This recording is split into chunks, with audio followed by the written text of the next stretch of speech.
that. Yeah.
Hello.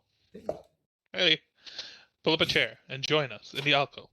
Once again, we're back and ready to explore the Chaoslands, our homebrewed 5th edition D&D campaign here in episode 9. You may notice that things look a little bit different than our normal streams due to COVID precautions and some scheduling conflicts. We're having to go remote for the last week and this week, and I don't know what's going to happen next week. We'll find out when we get there. Hopefully not much longer.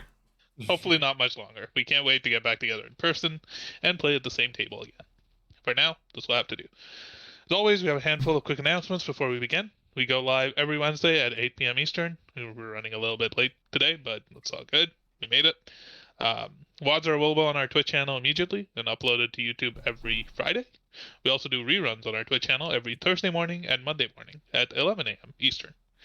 For other time zones, and if you want to participate in the chat, potentially some of us will be in chat during those times.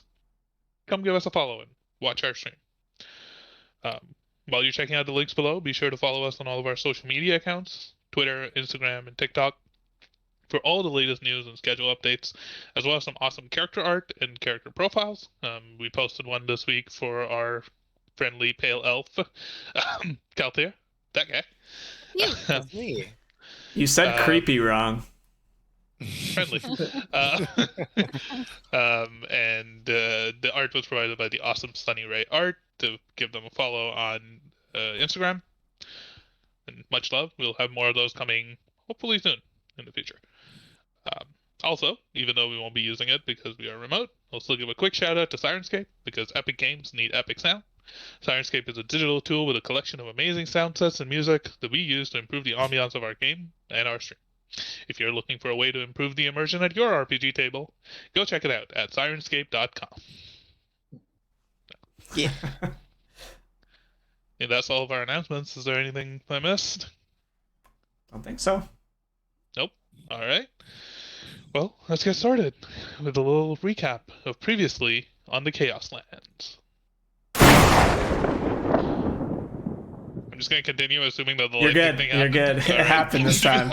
We I had was the waiting for a lightning this thumbs up, week. but it's fine. After you're making your way back into Schema proper from Ward 8, our adventurers were spending the night in the Sunken Coghouse, a boarding house of sorts located in Ward 7. During the evening's long rest, Arkmir's watch was interrupted by a hostile drow, who claimed you had information on her next mission. One thing led to another, and a melee ensued outside the tavern, where she almost killed Arkmir before the rest of you were able to make your way out and turn the tables. With Timon unleashing a strange rage and anger, potentially fueled by his close encounter with the Red Lightning, you still found yourself outnumbered and outmatched, but managed to flee alive. The rest of your night passing uneventfully, you made your way to Ward 1. The first time many of you had visited this opulent, very well-maintained, well-kept region of the city. And passing through the Prime Conduit Plaza, the prime beacon of innovation and industry and civilization that represents the city, you made your way to the home and workshop of the Big One, and his father, Januak Sparkai. Glad to make your acquaintance, Januak played a gracious host and answered many of your questions regarding the nature of the repulsor cylinder, and as much as he could talk about the lightning rifts themselves, in terms of what he knew and what he was allowed to speak. Frustrated again by the lack of information and seemingly dismissive nature of the artificers of Schema, Timon asked Januak to come outside where he would show him the strange power that now flowed through him. As he went outside and tried to stoke his anger and his rage, he slammed his hammer on the ground with anger and frustration, only to find the head of the hammer, showing visible signs of damage and crack, shattering into small chunks of rock and debris. Oh boy. So Timon, as you look down at the handle of the hammer in your hands, you notice that the ground that you were slamming with the hammer looks farther away than you're used to. And for the rest of you, you notice Timon growed almost 10 feet It tall, worked. similar Oh. to the prior night that you had encountered before. Oh. As the There he goes hammer again. shatters into pieces, for a brief moment, Kalthir, you're probably the first one who notices. Where the head of the hammer was, there's a small glowing orb of pure red and white lightning. Of course there is. Before tendrils of lightning bolts fire out from the small, center of energy towards each of the pieces of stone and the shards of stone that are much Oh, larger than wow. they were before. No way. And the shards come together almost as though attracted by a magnet to form the head of the hammer, with this strange red crimson glow emanating from the cracks between it. It's massive, the rune on it pulsing with energy. Oh. What the fuck? Whoa. It worked. It Oh. worked. Father, are you seeing this? You look at Januak and he's a little bit shocked and just staring with eyes wide open at. Oh, Spark Eye. You see what I'm talking about? It's just dumbfounded and shocked as the Timon is now looming over, almost 2 or 3 feet over the fence and the gate that you can see even outside. He's visible from quite a distance. Timon is just looking really intently at the hammer that shattered and reformed itself, especially at the runes around it. There's Does just this dull red glow that's just emanating from the entire hammer, seeping out from the cracks within the sort of material itself. And the rune itself is just a solid red glow on it. Oh man. Diamond, I'm going to take a guess that you did not forge the hammer to do something like that. This is the first time. Well, lad, this has been a family heirloom. I didn't forge this. Oh. This was way before my time. Your family forged it, though? Aye. This is Ironbeard heirloom. But nothing like this has ever occurred before. No. Did you see what was there? There was nothing really extraordinary about this. It was a very sentimental value. It was the warhammer I had on hand. It used to be kept at like a stand on the wall at the shop back home, and I guess that's why the runes on it like spoke very loudly to me when we saw the storm, because we would see it on the wall every day. When it shattered there, I don't know if you saw, but there appeared to be some sort of red energy, lightning almost, that snapped it back together. That looked very similar to the storms that we were close to. It probably has something to do with this too. I mean, well, I'm bigger than the big lad. It is quite incredible. It may also be dangerous. This is all new. We don't know what could happen the further you push yourself.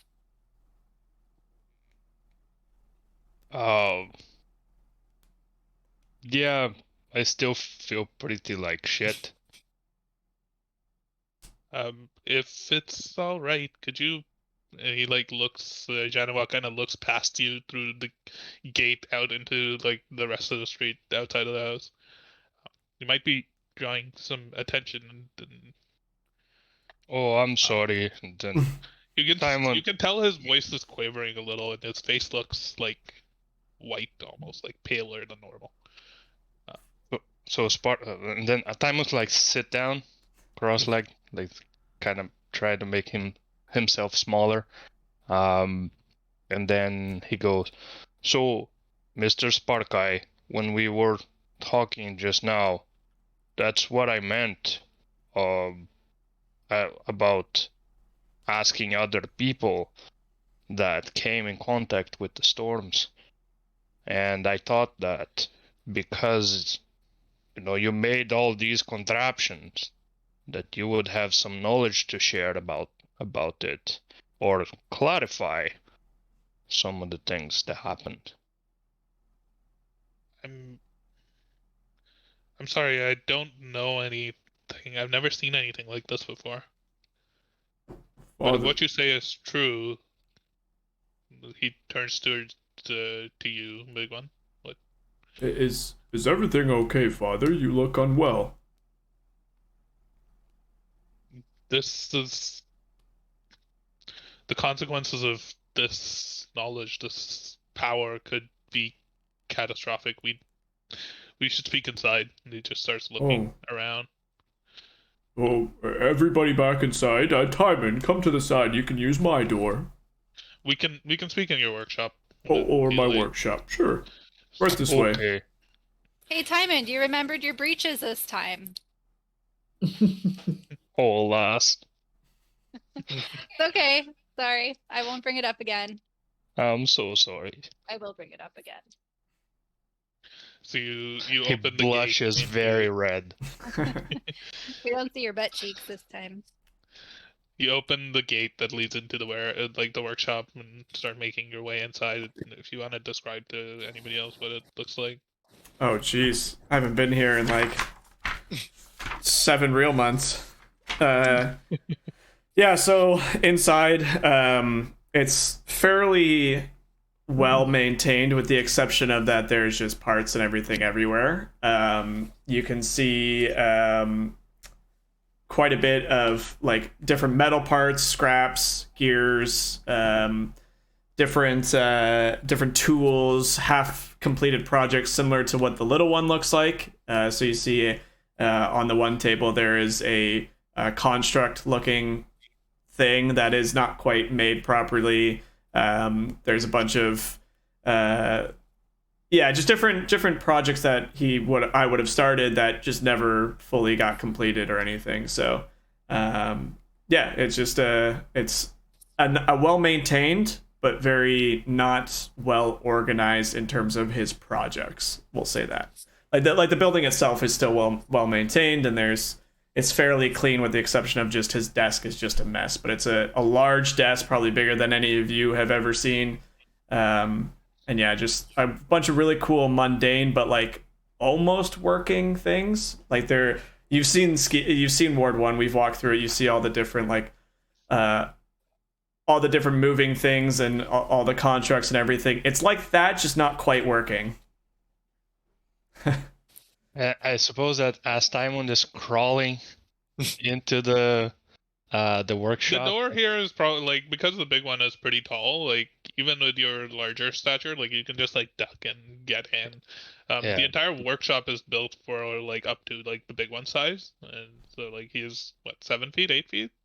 I am just about 8 feet, I believe. Let me just check. Yeah, but I lied. I'm like 8'10". It doesn't last very long, is what I mean. Yeah. Yes, So I guess as at some Big point, boy. as I'm making myself in, I'm gonna shrink down again. Yeah, I forgot. Big one is actually like the Loxodons are really big, so he's actually like almost 9 feet, almost. So you make your way in there, and you revert back to your normal size time, and Yanawak turns around and like closes the gate, and you find yourself in this workshop. He turns to you and he says, "So you said this happened to you after you went into the lightning storm? How exactly? What happened?" Well, I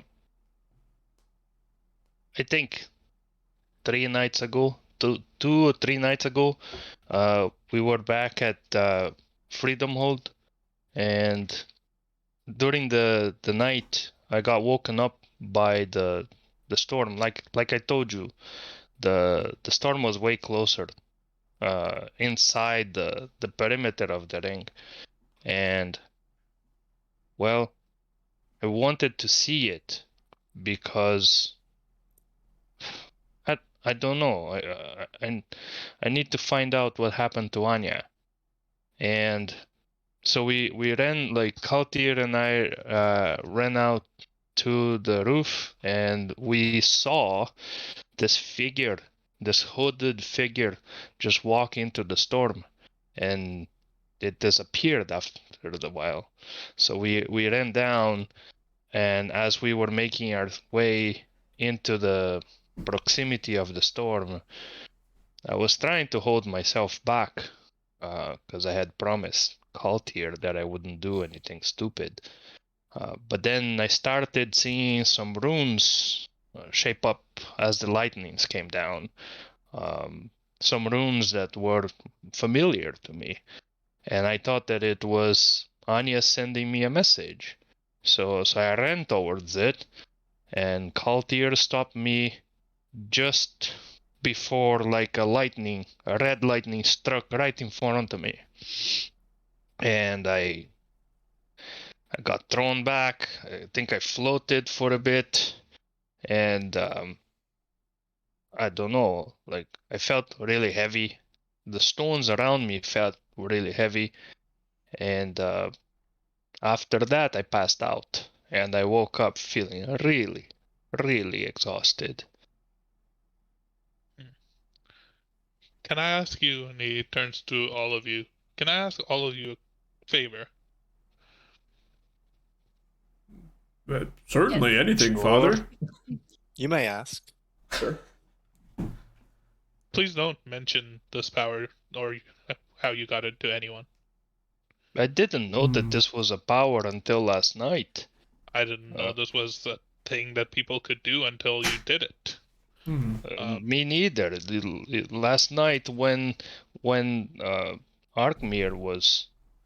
uh, I don't want was stabbed, I got really angry, and that's when I grew large for the first time.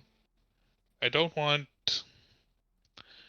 people rushing headlong into the swamp or into the storm.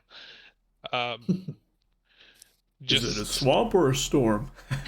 I don't want young artificers rushing off into the storm to try and learn what this is. I don't want this to be a carrot on the end of a stick that ends up with many people dead. Many people died from my sister's expedition. I saw their bodies. So you know how dangerous the storm is. I know. I'm worried that if people were to discover that you could gain abilities to enlarge yourself or whatever the strangeness is, I'm like you, I do not know the full extent of this power. I'm worried that it could become something that people start to crave, to desire, something that affects the balance of power in the city. This Rexate is already at a very tenuous spot. I don't even trust Lenda. I'm not sure if the going into the storm and gathering energy from it with the repulsor cylinder is even a safe idea anymore. She's very ambitious, that one, and if it turns out that what you all have unwittingly discovered is the source of this strange phenomenon, it begins to be used as a weapon, begins to be used by people who are untrustworthy, are fallible, like all of us are, I'm worried for the future of the city. That's all. A curious mind can be easily attracted. I understand what you're getting at. I'll keep this to myself. The secret is safe with me. I think I don't see any reason why anybody else here would want to share that. Well, you know me, Father. I'm very good at keeping secrets. Tymond, I know you're looking for answers and trying to find this. I think that this by no means is a reason to stop that. I think we just need to be a little bit more discreet about what information we share with others while pursuing more answers. Lad, I didn't even know that I was going to get any of this, and who knows what else is still to happen. Like, and I bring up the hammer. Is it still like? As you went back to your normal size, the shards of the hammer that were being held together kind of fell apart and are lying on the ground as like shards of stone. Well, I once knew a great artificer that said, with great power comes great responsibility. His name was Uncle Ben. We just have to be very careful. That's the one you remember, Father. We just have to be a little careful. Perhaps we don't try to use this, such as what we just did, while we're in city view, with when people might be able to see us. We don't need like a cool party trick, right? If Linda's experiment succeeds, it could be great for the city. But if it leads to the development of things that can be used as weapons, as things that can be harnessed to cause like unrest and to kill people, then I'm not sure if it's worth it. Clear question. Do we still see red ball of lightning or whatever on? There is no red ball. Oh, so it's just it just looks like a handle. Just a handle. With like the hammer that's like still fallen to the ground. You do notice that the part where the rune is on, that almost like square, or sorry, like sphere of stone is fairly like in one piece. It's like separate from the rest of them that all like sort of chipped off. Okay, Timon's gonna get to his knees and collect everything. Like, big one. Oh, do you have something where I can put this? Oh, certainly. I mean, do you intend on carrying it with you, or would you just like to leave it here? No, I'll keep this. Sure. Just give me a moment, and I'll just go into like one of my trunks or whatever, full of random crap, and you'll see me just start tossing things, and I'll come back with just like a normal leather brown bag, like a sack. You can put it in. It's not very big. Should put everything in it. Here you go. When we're out shopping, we should try to find a bag that holds a lot of things. You know, almost like an endless bag that holds lots of stuff. You know, that would be cool. Is there such a thing? I've heard tales. I've heard tales. Yeah. How much are you expecting to hold? How much are you expecting to pay? Well, that thing's like 10,000 gold. How do you've seen them? Oh, I've seen them. Ooh. That's a lot of gold. I'm pretty close. I have like 50 gold. Well, we're halfway there. Yeah. Math. Janowak kind of turns to, I guess while you're getting the bag, Janowak turns to you, Kaltir. You seem to have a bright head on your shoulders. Do you not offended at all. Do you intend to help Linda with this, with her project? I'm curious as to what you think. To be honest, I had no real intention one way or the other. I just really wanted to see where this would go and what your thoughts were on the matter. To be honest, I had theories potentially about what the cylinder was capable of, though I'm not sure if that was entirely proven or disproven in our conversation, but I do know that they're dangerous, and what she wants to do sounds even more dangerous.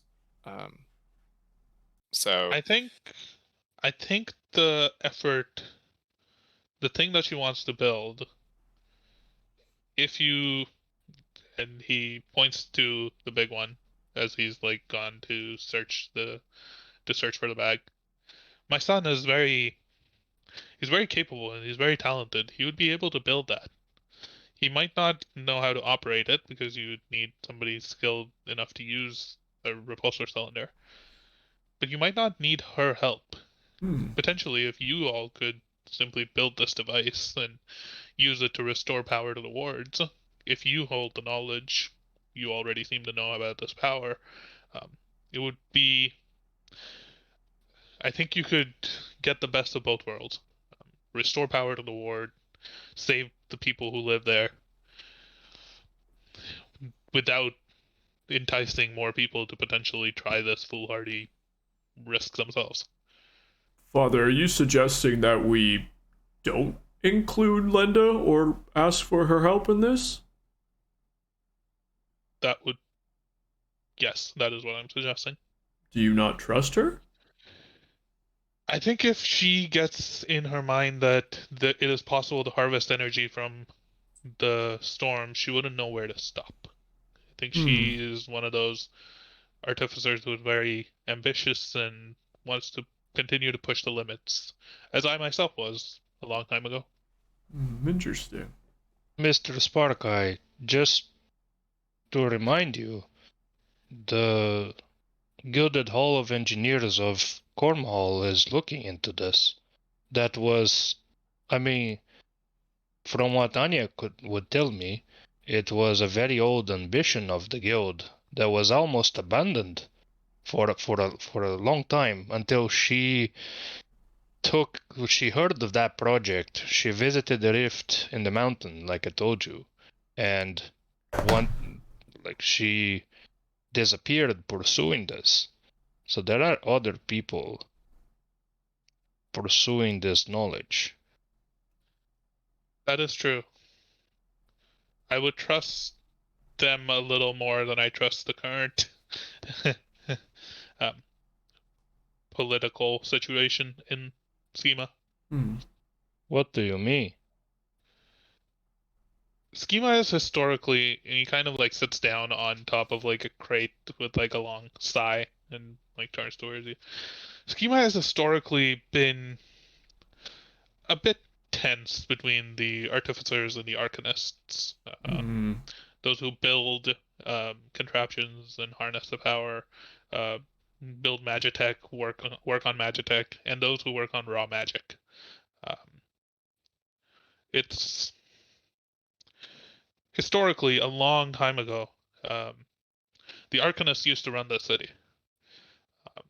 Before there were wards, before there was magitech, the city was a city of magic and arcane research. But a catastrophe befell the city, and the artificers were the ones who saved it. We preached temperance, we preached responsibility, all of those good things that the big one was talking about, responsibility and making sure that we stayed within our means, and we built. But over the centuries since then, many artificers have fallen to the same sense of greed and ambition and power hungry desires as what drew us into the calamity that happened prior. The city right now is in a very tense situation where, because of the construction of Ward 8 and the failure that happened there, because of the growing unrest and overpopulation in Ward 4, because there's people who feel like they have no way out. There's people who feel desperate. The city is, to quote someone much smarter than me, a powder keg waiting to explode. The references tonight are off the fucking chain. I feel like introducing a source of power such as this into just the current situation at hand, it would become an arms race. I'm retired now.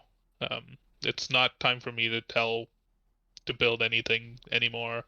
I enjoy my peaceful life here, but there are still many artificers amongst our ranks who would, knowing that this power existed, would immediately jump to try to harness it and use it, not just to save the lives of the people in Ward 8, but potentially to quell any rebellion or to eliminate the Arcanists altogether.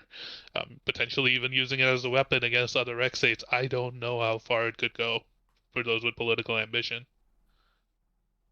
Are you implying that Tymond might be in danger? Oh, yes. I think the information that you all know, if anybody knew how to enter the storms and return safely with this power that you've gained, it could very well be dangerous. I'm not sure we really know what happened. Not to the full extent, no. And I look at just the handle of Stormbreaker.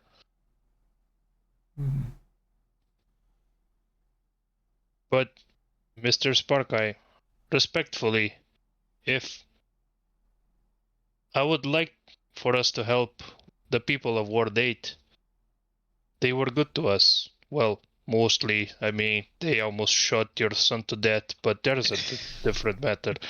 But there's good people there. If we are the only ones who hold the knowledge about harvesting the energy, aren't we going to be stuck operating the equipment for the people's improvement? My mission is not that. Give me some time. Give me some time to reach out to some of my contacts within the Factorum Magitechnic. Let me see if I can find any artificers who I trust, who could potentially work with you. It might take a little while, and it'll take you a little bit of time to build this device anyway, and learn how to operate it or find someone who can operate it. It's not. I'll see if I can find somebody who can potentially help us. But even in the means of using this device when it's charged with energy, I have no idea what the dangers or the risks of it could be. I have no idea how we would even potentially go and feed it into the Conduit Spire network. There's still a lot of questions around how we would even go about using this. I think give me some time, and I'll see if I can find out a way for us to help the people of Ward 8 without introducing a new power. We need some help. You spoke at length about Siltia, the city in the Valley of Glass, how they actually observe the storms. I feel like my path leads me there. So I would like to stick around with my friends here as much as I can, but at some point I feel like I'll have to leave the city. And I don't want to be burdened with the well-being of an entire ward. So we need help to I'll see if I can find out more information on that front as well. Maybe there's somebody from Siltia who we can get in touch with without having to go there. It would be a long and dangerous travel. It was a very long and dangerous travel to get to here as well. That is true. Well, I appreciate the help you're offering. Again, I don't know what we'll be able to accomplish, but obviously, if there's something we can do, then I know these folks will want to try to help. I do have a question. We've been on quite an interesting journey getting through the various wards, and I've been learning a lot about not only schema, but some of the work that your son is able to do. It's very impressive, and I've been trying to learn what I can. I've asked him plenty of questions and probably annoying him a little bit at this point. Not at all. I do want to continue to learn more. I feel like I would be able to help accomplish more if I understood some of these things a little bit better. When we were in the other room, I did notice some books on the shelves there. I was wondering if perhaps I could borrow one of those to learn a little bit more. Yes, by all means.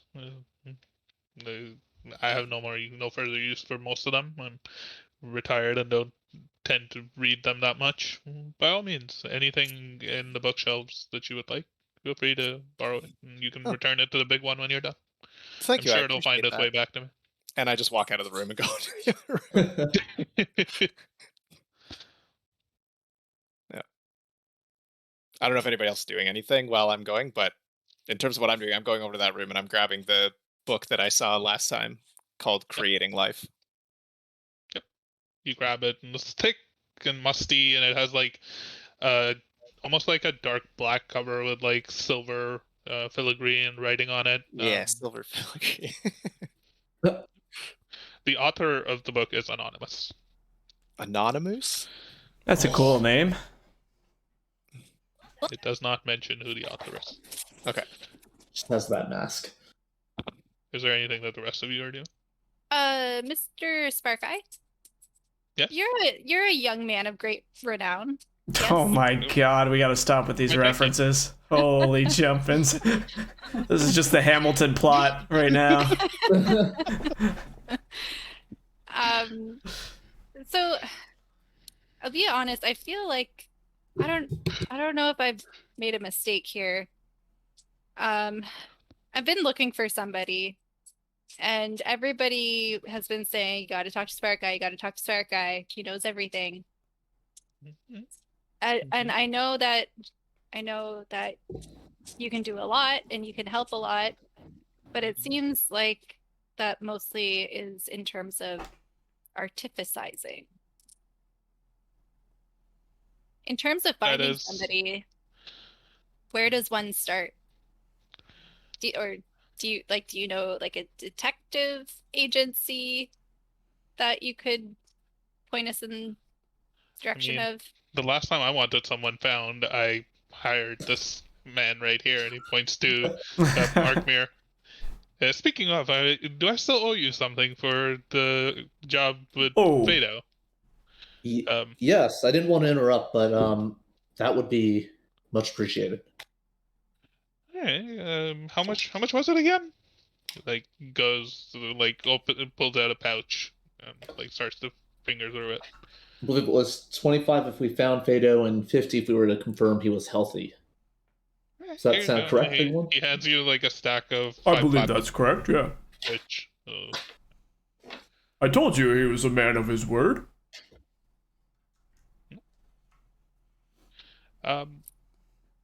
I don't really know. Do you have much information on this person that you're looking for? Any? What do you need maybe to I know? can ask. I can ask around. I can ask if anybody has seen them. Do you? Do you know which ward they're from? Oh, not from one of the wards. Oh. He's from North. Oh. North. He's from North. North. I don't think I would have anybody contacts outside of the city that I could ask. I don't think he's still in North though. I think he was taken away somewhere else. Like he could be anywhere. I don't know where to start. Well, I think you would need more information than you have. I don't honestly know where you would start either. He says. That was the greatest request ever. I'm trying to find this person. I don't know where he is. You know where he is? It's at this point that you hear a loud clanging noise coming from the gate. Oh, that stupid gargoyle again. You hear a voice coming from speakers around the workshop that just says, "Unidentified. Identity. That stupid gargoyle. Please state your name and purpose of your visit." Jarrett. Oh my gosh! Oh my god. What? Name's Alistair Alistair Gold. Here to speak with the big boy. I big boy? You all just hear this from the speakers as like the security system. Do I know that name? Do I recognize Alistair? You have no idea. Does anybody? This is a strange looking thing. Oh. Just hear me mumbling while I'm looking at the statue. There's these two gargoyles that are kind of standing outside the gate, and both of their eyes lit up and started flickering blue, and one of their heads turned towards you and started to say that. Oh, does anybody know an Alistair Gold? You're muted? You're muted. Dang it. Did I hear that in the other room yes. as well?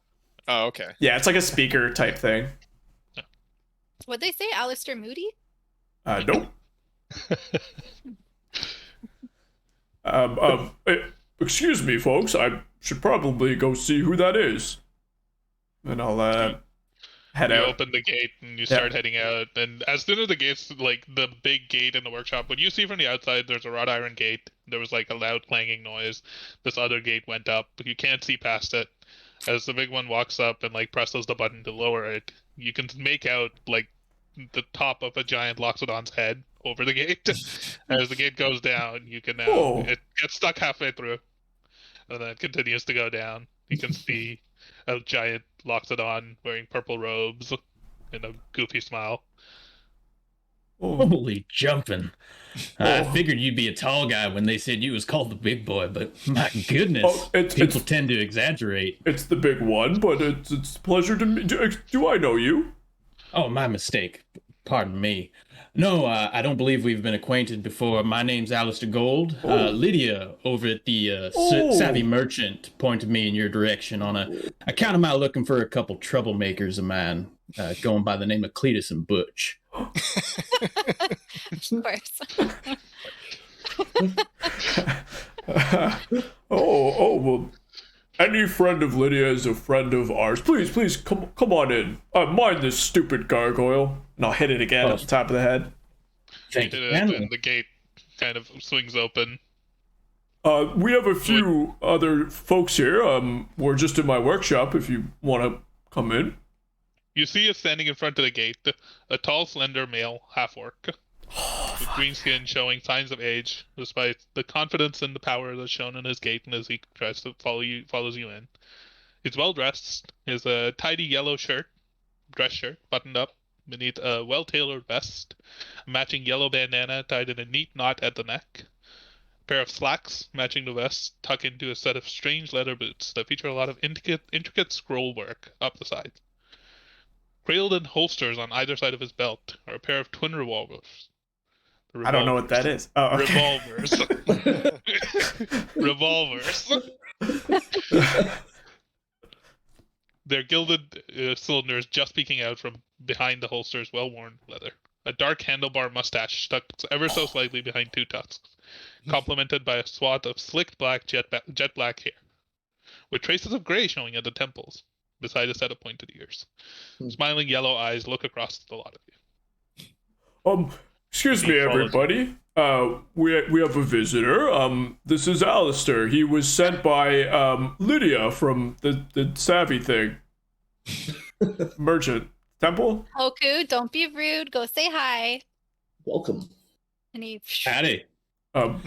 This like purplish iridescent like pseudo dragon about the size of like a falcon or bird soars over towards you and like starts to circle around you. Well, aren't you an interesting thing? Oh boy. Keltir, it's at this point that you come back into the workshop as well. Pleased and truly charmed to meet the lot of yous. I hope you don't mind my darkening your doorway. I'm humbly requesting your assistance with something that's been gnawing on my mind, like a dog with a bone.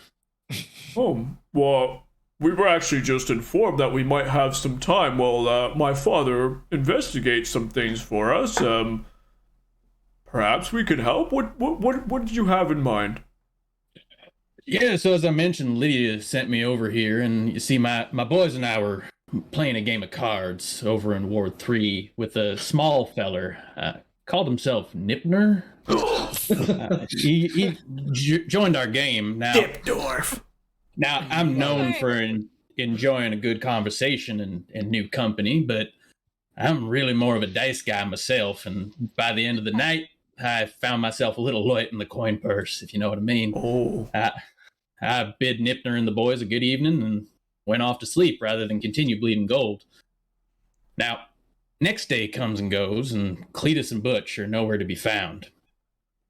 Now, I recalled Nipner mentioning that he was staying over at the Savvy Merchant, so being the concerned friend I am, I decided I'd stop in and see if he'd taken them back to his place and drank them under the table or got themselves into a good old ruckus. But Lydia, beautiful lady she is, was kind enough to inform me that she had seen Nipner come back with a couple of guys that evening, but hadn't recalled seeing them ever since. Interesting. Yeah, by nature I'm the trusting sort, but that got my hackles raised, and I knew in my spurs something wasn't quite right. So I went up to take a look at the room, and I don't presume to know how Nipner spends his alone time, but the state of his room suggests he's either a rambunctious little bugger who's into some really kinky stuff, or something sour happened to the man, as well as my boys. Oh, my.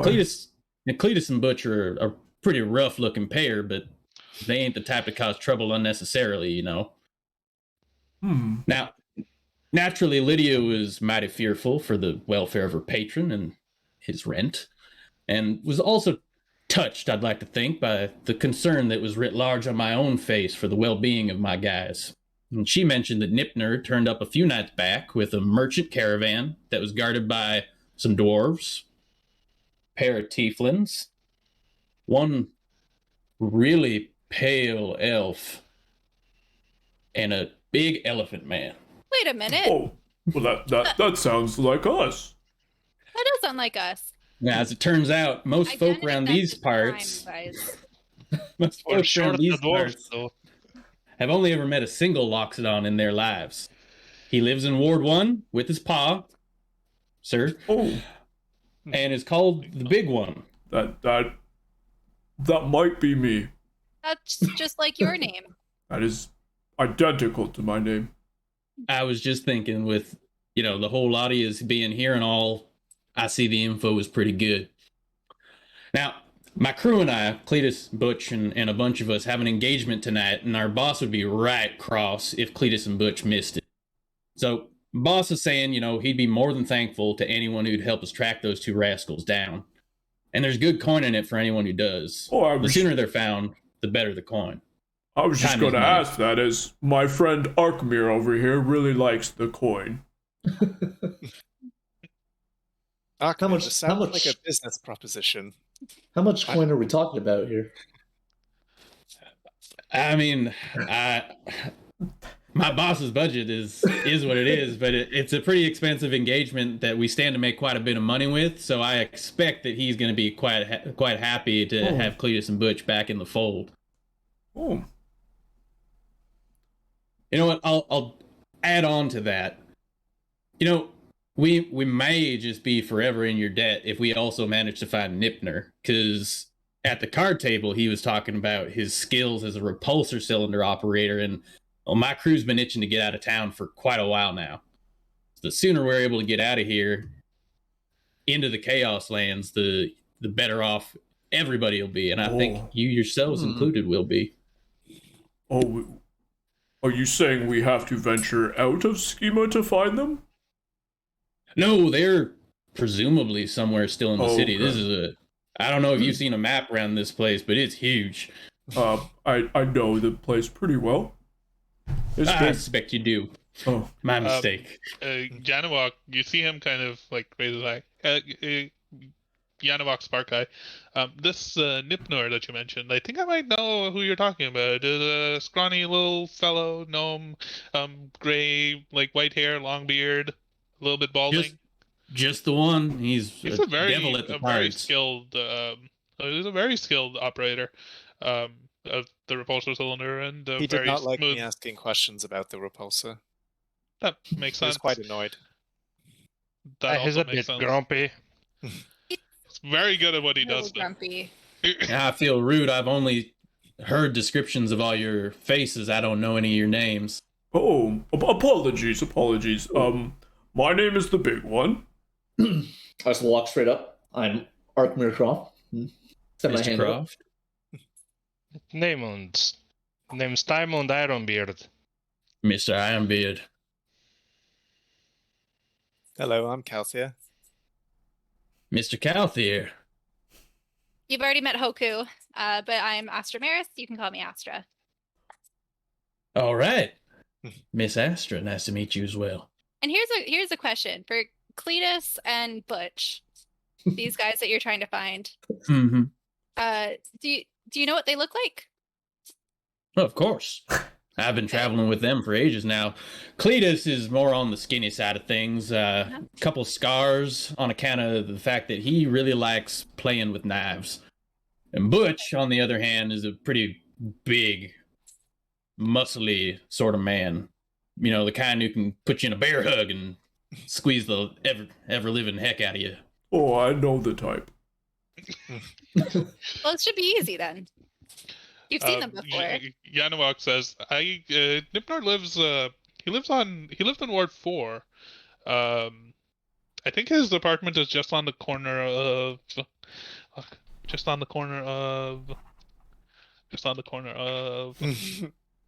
just wait 1 second. He's like thinking really hard. He lives just across the street from the House of Collaboration. It's a temple of sorts. I think his apartment is right above the Black Ox, which is a tavern. He rents one of the rooms above that. I've had dealings with him in the past. He's a very smooth operator, not just in terms of, you know, the repulsor cylinder, but also just he has ways of getting things done in the city. He talks a big talk, but he gets the job done. So. Yes, word 4. Across the street from what? Across the street from the House of Collaboration. Above the Black Ox Tavern. Above the Black Ox Tavern. Well, it would seem that we actually have some time to spare. I mean, my father's going to do some digging for us, and I know we had talked about going to buy some supplies. This might be a good opportunity to gain some coin, as Arkmir might say, and also if we save Nipnorf or find him, then he might be able to operate the thing that we're trying to build in the first place, which would ultimately help Ward 8 and perhaps Timon. So I think this might be... I mean, granted we just met, but Alistair seems like quite the stand-up gentleman, and we're quite the kinky group, as he just pointed out. Janivok turns to you and says, "If you're going into Ward 4, you're gonna need a change of clothes, son. They will not like you wearing those. And you can see he's wearing these like purple. He's talking about my purple, right? Yeah. Yes. Purple robes. Oh, that's okay. I have some normal travel clothes that I will change into. It's dangerous. Remember that thing I was talking about with all the unrest in the city? The Ward 4 is pretty much the heart of that. Whoa. Mr. Sparkeye. Yes? Just a while back you mentioned what seems to be a clanmate of mine, Torgen Ironbeard. You mentioned that he's a blacksmith at Ward 3. Do you know the shop name? I do. He called it I think it's called Ironbeard's Hammer. Oh, all right. Easy enough. Pretty plain. It seems like your weapon, your hammer there is broken. Do you want, like, I'm sure the big one here has some lying about that you could use. Yeah, certainly. I mean, I definitely have some things that I've built myself just for experimental purposes. It's probably not as finely crafted or as durable as what you were used to, but it will certainly do the job. All right. I will borrow it if I can. And I just opened a cupboard full of just random crap everywhere. Just a bunch of different weapons. I'm guessing probably electrosteel, not that I would have guessed that has too much effect on a weapon. But they would have stone heads though. Like there you go. Almost all of your hammers would have stone Hell heads. Yeah. Because I lack stone. You're a stone worker. I sure am. Right. And the stone is actually in finer and better shape than any that you've... Well, you've seen my shield. It's carved out of stone, so it is decently made stuff. But it's just not iron like yours. So. Or whatever. Yep. You're more worried that the handle might fall apart than the head, to be honest. So. Big one. These are fine stonecraft. Thank you very much. Maybe one day we can share some masonry? Mike says, not knowing what the hell it is called to make a hammer, but maybe we'll share our craftsmanship together one day over a beer. Oh, all right. I would gladly teach you some of my metalworking if you teach me some of your stone crafting. You have my word. And Timon looks for the heftiest Warhammer-like hammer that I can find. You'll find a Warhammer. Okay. This has a nice balance to it. Oh, I'm glad it's you like it. It's lighter than your hammer by a lot because the handle is mostly electrosteel, but this will do. It'll hit. Until I can craft a new one, this will do. Thank you. Oh, no problem. While that whole conversation was going on at the same time, I would have stepped over to Alistair. Excuse me, Alistair. Hey there. I was wondering, are you from Schema? Oh, no. I've traveled around quite a bit in my years, and I just come from a little further up north. From North. No. Interesting. Astra is actually from North. Oh, hey, whereabouts you from? You know the tower? I've heard it mentioned before. I've never been there. That's where I'm from, in North. Nice. I'm just a little squidge west of there. From Northwest. I didn't know anybody else was from North, really. I mean, there's Rexates all over the continent. Well, I mean, this is my first time venturing away from the tower, so you learn something new every day. Fair enough. A fellow traveler. A fellow Northian. Northian. Northian. How familiar are you with the red lightning storms? Not super familiar. Crew and I have mainly just been hiring someone to keep the storms at bay. I try to keep the heck away from those things. You never know when you're going to get zapped. Interesting. No, So, someone who has gotten zapped. I mean, you hear tell of it. You never try and see it happen. so Right. does Schema, because as far as I understand it, the repulsor technology is unique to Schema. It's their private invention. Do they send people to all different Rexates to courier between them to and from? Yes. Hmm. For most of the big trade companies, they will hire people from Schema to operate repulsor cylinders for their caravans and cargo. Did you ever see the cylinders do anything out of the ordinary? Not that I can ever recall.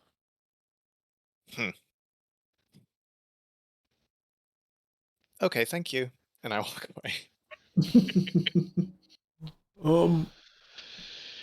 Alistair, is there any...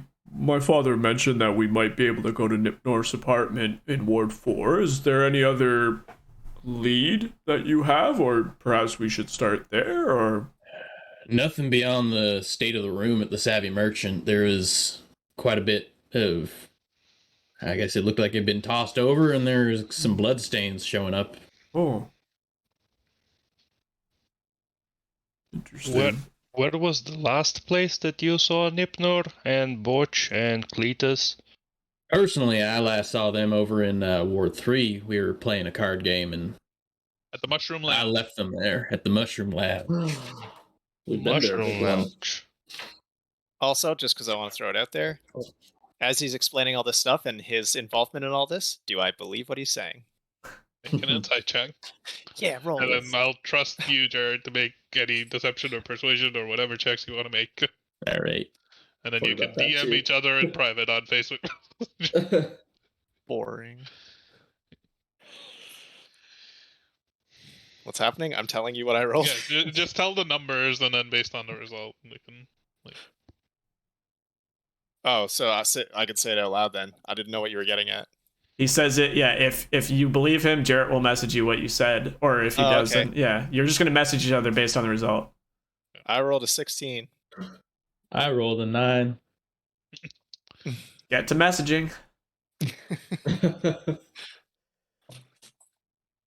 All right, well, perhaps we should head out, maybe towards Ward 4, start at least his permanent residency and see what we can find there. Arkmir, do you have any thoughts on you seem to be pretty good at this sort of thing? I'm just proud of the questions that you're asking. Oh, well, I've learned from you. I think that sounds good to me. It sounds like a good plan. Ward 4. And I'll get to work and I'll start putting out some feelers to figure out what we can do, whether there's a way for us to use this to do good for the people of Ward 8. Well, we appreciate it, Father, and we'll be back hopefully very shortly. And I know Tymond and myself certainly appreciate it. And if we can help Ward 8 without causing too much trouble, we'll try to keep this new.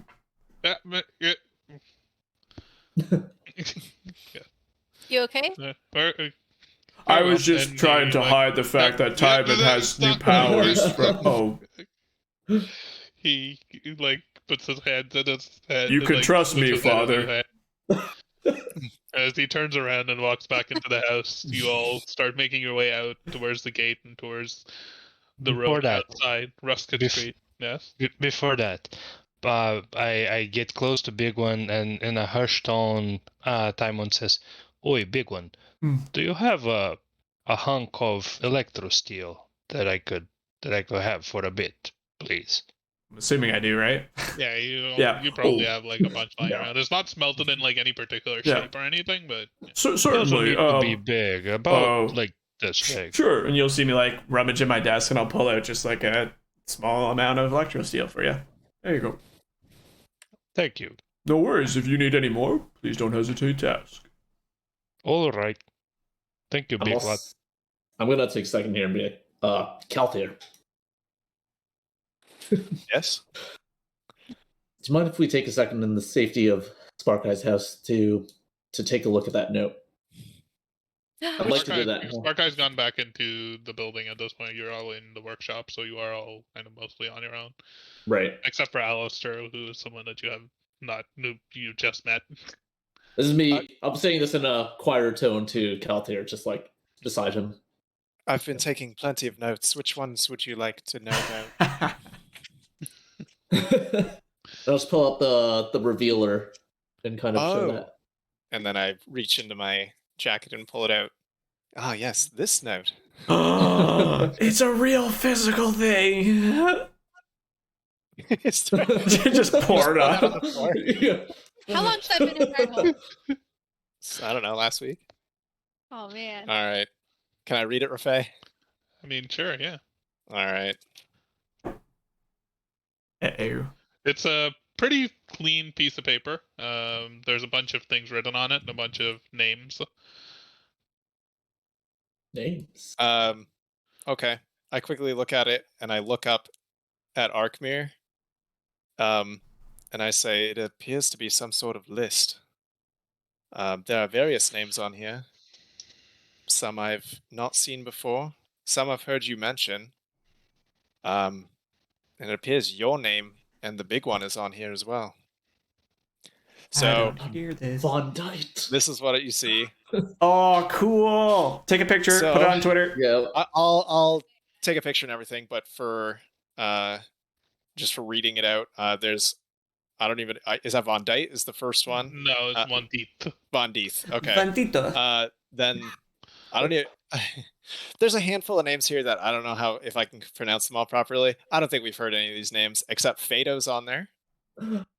There's another one, Ezekiel, that is not crossed off. So those two are not crossed off.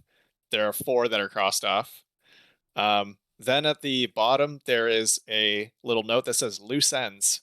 There's a name, Lyra Loveless, which I think was like Fado's or somebody's girlfriend or something. Yeah, it's Fado's. Yeah. Or yeah. Friend. Then the big one and Arkmir Croft. I thought we were crossed off and he's back. No, you guys are not crossed off the list. Yeah. And Fado's not crossed? No. Fado is not crossed off the list. So he's not, at the time of the note, not dead. I think that's a pretty good spot to take a break. We'll back in probably about 5 minutes. We'll share the note on Welcome, Jarrett. amongst ourselves. Then Welcome, yay. Alistair. Welcome our special guest, Jarrett. Alistair at your service. Nice to meet you. Cool. We'll be back, in about 5 minutes. About 5 minutes. Okay. See you soon, guys.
Oh, hello. Hi, we're back. Like, that's a Katya! The first thing that our And listeners. welcome back. As you all wait around in the workshop, the big one goes and gets changed into something slightly less obviously artificery. Yeah, it's just a different. It's just a different shade of purple. Cut out nipples. No, it's probably just like a normal brown. Like I'll still have a like cloak on because I like to hide my arm, but it'll just be like a normal adventurer's like brown leather type stuff. Yep.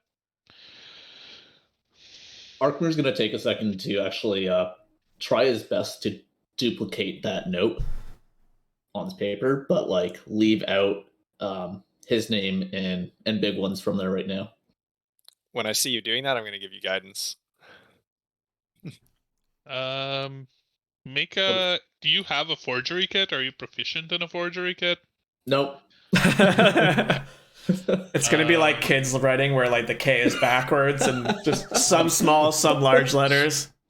Nailed it. So wait, Akmir, I think the note though was written with this special ink. Do we need to, if you're going to replicate the note, are you going to need to use that kind of ink so that the revealer has to be used again on it?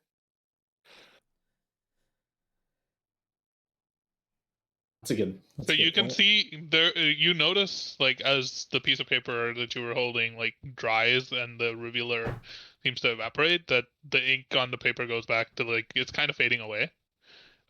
You gather that after like a little bit of time, it'll be back to just an empty piece of paper. Did Spark Guy mention what it was written with, or someone had mentioned what type of ink this was written with, right? urine. It's I don't know like the exact name for it, but it would just be like an ink that is used for secret documentation for like IP protection, like on blueprints and like making sure that there's like copyright seals and like those sort of things on it. It's a magical like ink, but it's fairly common, at least in Ward 1. You could probably find it at any shop nearby. Make mental note of that for when we go shopping. Yeah. Or just pee on it. Just trying to pee out letters. Yeah. Can you make an intelligence saving throw for me? Oh no. Okay. Oh, that rolled on top of my other dice. That looks good. It's a 19, and I don't know. I think that's it, right? I don't add any modifier to that, right? If you're proficient in it, yeah. I don't know if it. Oh, actually, it's plus 4. 23. You're smart enough and you've dealt with enough of these documents to realize that if you wanted, you could probably just cut it in half, and like the blurb that has your name on it, you could probably just get rid of it that way. You're right. So I just take out my dagger right now, and I'll like kind of just slice out that part with my name in big ones right now, and then kind of give that back to Calthair to hold on to, and I'll make sure that the slip of paper that I have that I'm holding on to is like roughly the same size. If that matters, but you do that pretty easily. Do you cut off the entire like section that says loose ends, or do you cut off just your two names? There was one other name. It was Fado's girl. Lydia, yeah. It wasn't Lydia. Lyra. Yeah. Lyra, sorry. Lyra. Lyra Lovelace. Yeah. Oh man. I guess she's another one that we could save, but then it makes the list look more realistic. We leave one there. I'm gonna leave Lyra there. Oh no. Are you trying to be sneaky while doing this? Or do other people kind of see it? I'll say, yeah, Arkner was approached Calthair a little in a quiet manner. Wasn't like, hey. So yes, they'll be like somewhat hidden. So do a couple of things for me. Make a stealth check to see if other people, except for Calthier, because Calthier is right beside you. This was where I gave you guidance, by the way. Since I said I was doing that, but you're not actually forging it in. What does that do? I have like 18 Adds right a now for D4. stealth. And that's a D4. So 18 plus 3, 21. Yeah, I don't think anybody else has high enough passive perception to really notice that. Now make a sleight of hand check to see how cleanly you can cut the thing where the letters are very quickly fading away and you can't really make out whether it's a clean cut or not. It just Sleight ripped of it hand? right through the middle of. That is 19. It just says the big mirror. Right. Rip through arc mirror and Yeah. big one. The big mirror. You feel pretty confident as you cut through and in like a reasonable enough way to make it seem like that slip was never attached to it. How come when it's arts and crafts, you roll like a champ? I know, I was going to say, I just used all my rolls here. And I'm done. Calther, you do see that, and you see him pocket like the 2 pieces of paper. I saw you. No, that's Creepy. I was watching the whole time. As the big one kind of comes back into the workshop, dressed and ready to go. One last thing before we go, and as like Caltier and Arkmir were chatting, and Big One went to change clothes, Timon is going to inspect the bag with the pieces of his hammer and find the piece that has the rune that was kind of left in one size, and inspect it a little bit, see if there's anything special about it. It seems like a very round sphere, like almost like a perfect sphere. That's the only thing seemingly different about it. Like the rest of it, it's clear that all of the rest of the hammer kind of shattered into like strange shards and pieces, but this like central core of the hammer remained in like almost a perfect sphere. Okay. He's gonna grab that and pocket it separately from the rest on his side pouch, and keep the handle slung from his belt. Just the handle. The rest of the hammer he's gonna put on his backpack. Question about the runes. Your hammer had 2 runes on it, right? Yes.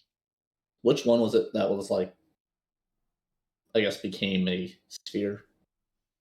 Or did they both were they both on the opposite sides of it? So, right? Yep. They were on the exact. They were both on just opposite sides of the sphere. Oh, okay. I see. All right. I'm going to go to my desk and open one of the side drawers and just pull out another 30 bullets. I paid for a whole bunch when I started my character, and I just didn't want to carry them. So I left them in my workshop. I'm going to take 30 more. Do I see you doing that? Yeah, I'm not trying to hide. Yeah, I just open a small little wooden drawer and just grab something and put it in my bag. Oh, Big One. Are those pellets? Oh, they are, certainly. Did you require any? Can I get some? Oh, sure. I only had 30 left, so I'll give him 20 because I'm still good. So here, please take this. You're most likely a better shot than I am. Too many. Here, give me 10. I'm okay with 10. I give him 5 back. No, I insist. Gives you 2 back. Yeah. All right, thank you. Oh, I don't even know what that just equated to, so we each have 15. He gave 30, he gave 20 back. Yeah, we each have 15. We each have 15. Yeah, okay. add We each have 30 bullets. Thank you, Fred. I'll make you some more when I worries. When I can find myself an anvil. Usually I don't carry too many, but the way things have been going these last few days, and granted we're on a bit of a mission right now, I would rather not die again. That's a good plan. Also, these are a little bit yellowish. I guess they are electrosteel? Absolutely everything normally we make, and it's just very, very easily accessible here. And I promise you they still do the trick. Oh, I've seen yours work. I trust it. But yeah, mine are, iron. So I'll make you some of these too. Oh, that'd be wonderful. Well, everyone, shall we? Oh, no problem. You all make your way out of the gate and out of the little front courtyard of 27 Ruskin Lane or Ruskin Street, and start making your way up along Ruskin Street towards the gate that leads to Ward 4. A couple of you have been this way before. For Big One and Arkmere, this is the way that you took when you were first going to Ward 3 to track down Fado. You walk past the old iron salvage yard, still boarded up. The gate still closed and chained. You do notice just while passing that the doghouse that was inside, like deep inside as you look in, is missing. There's no more doghouse there. That's weird. Just gathers your attention as you're continuing to walk. Fido's doghouse is gone. Yes. You make your way further along the street, and you very quickly approach the gate that exits the ward. You notice that this gate, as opposed to the other one that you'd come through yesterday, much bigger, about twice as big, but also much more heavily manned. Like, the wall over here has like 3 or 4 people just lining up at, like, keeping watch. There's a couple of people who are a couple of guards of the Iron Cog just standing near the gate, and, like, making sure that people who are coming in and going are kind of not coming and going without being questioned. As you approach... Yep. Question. Are we still going around with the cart? Or am I rolling at... Or am I just walking at half speed? I don't think we're taking the cart. I think we left the cart at my shop. Okay, so I'm walking really slowly. I give you a piggyback ride. When you need it. If you fall back, I'll just... Simon will feel very aggravated. Oh, no worries. As you approach the gate, like, even though you're still on the side, you can immediately, like, the din of voices and people and just shouts and foot, like, people walking, people just shouting, lots of noise coming from outside, from within Ward 4, and just the general heat of people, like, tends to waft over you as you approach the gate, and you can look out and you can see it's just crowded. It's much more crowded than anywhere that probably any of you, except from, like, Arkmere and the Big One, have really been ever. It's just the sheer number of people. You see people just milling back and forth. There's people carrying boxes and crates. There's people ferrying goods from place to place. There's, like, you can smell, like, fresh leather being worked. You can smell fresh food being cooked. Hear, like, some like, cutting noises as though somebody's, like, cutting some, like, chopping some meat or cutting some vegetables or whatever. There's just a lot of noise and a lot of people, and it's almost overwhelming to a lot of you. As you exit the ward, the guards don't seem to be paying too much attention to people exiting Ward 1. It's more for people trying to pull over and question anybody who's entering Ward 1. As you exit, you're immediately just surrounded by people everywhere. It's hard to even make your way through the streets. You all have no idea where you're going. But what are you gonna do? Oh, sorry, go ahead. I was just saying, we, like, entered, like, so we left Ward 1. Where are we exactly? The gate goes straight into Ward 4. Okay. So we're in Ward 4. You're in Ward 4. Gotcha. You notice as you look around, it's just full of people. The roads are just going everywhere. There isn't... The last time you guys came here, it was not this crowded. If you recall, there was a protest happening that might have attracted a lot of the people of the ward over to it. This time it's genuinely just very packed full of people. It's hard to even, like, walk, like you're, like, having to shrug through people. And this is potentially somewhere where, like, Timon, if he's, like, lagging behind, could fall behind. So we'll keep him in between a few of us then. Just make sure. I don't think we would have walked quickly away from him, we would have just kept pace with him probably, or at least I would have. Yeah. Mm-hmm. Walk behind him and push him forward. Yeah. Question for you, DM. Since I'm relatively taller, Handle me, big man. I turn around and say that to Alistair. Oh, sorry, friend. Just trying to help you out there. Notice you're struggling to keep up in this crowd. Just a bit tired, that's all. That's fair. Big one. Yeah. Yes. Yeah. Oh, Yeah. Yes. Can I hitch a ride? Oh, certainly. So now that adds to my question. Since I am relatively taller and I am now having a dwarf 2 feet above me. No. I'm hanging. Okay, so you're not your on legs. top of his backpack. No. It's not like a. It's just okay. also full of stuff. Sure, that's fine. I got you. We're moving slow anyway. Can I see like any like buildings or that like look like a tavern? Like obviously I don't know exactly where this Black Ox Tavern is, but is there any tavern looking buildings or is there any stalls that we can go and like ask somebody for directions rather than There's lots of stalls, and the buildings here are very, very dense and very together. Like there are almost no alleyways between them. They're just like house, like stacked right beside each other. Gotcha. They're also not super tall, to be honest. There's probably only like 1 or 2 floor buildings, but it's just crowded, crammed together. Like even the streets are narrow because there are these market stalls and people that have set up almost everywhere. There's people just sitting beside, like it seems like there's also some homeless people who've just kind of set up tents and like encampments just on the streets. Because there are no like alleyways or no safe place. There's just a lot of people. You can find people to ask. There's no shortage of those.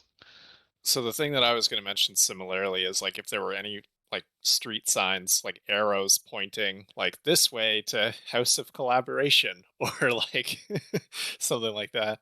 You see a street sign in front of you at like the intersection that leads into Ward 4, and it's just covered with graffiti.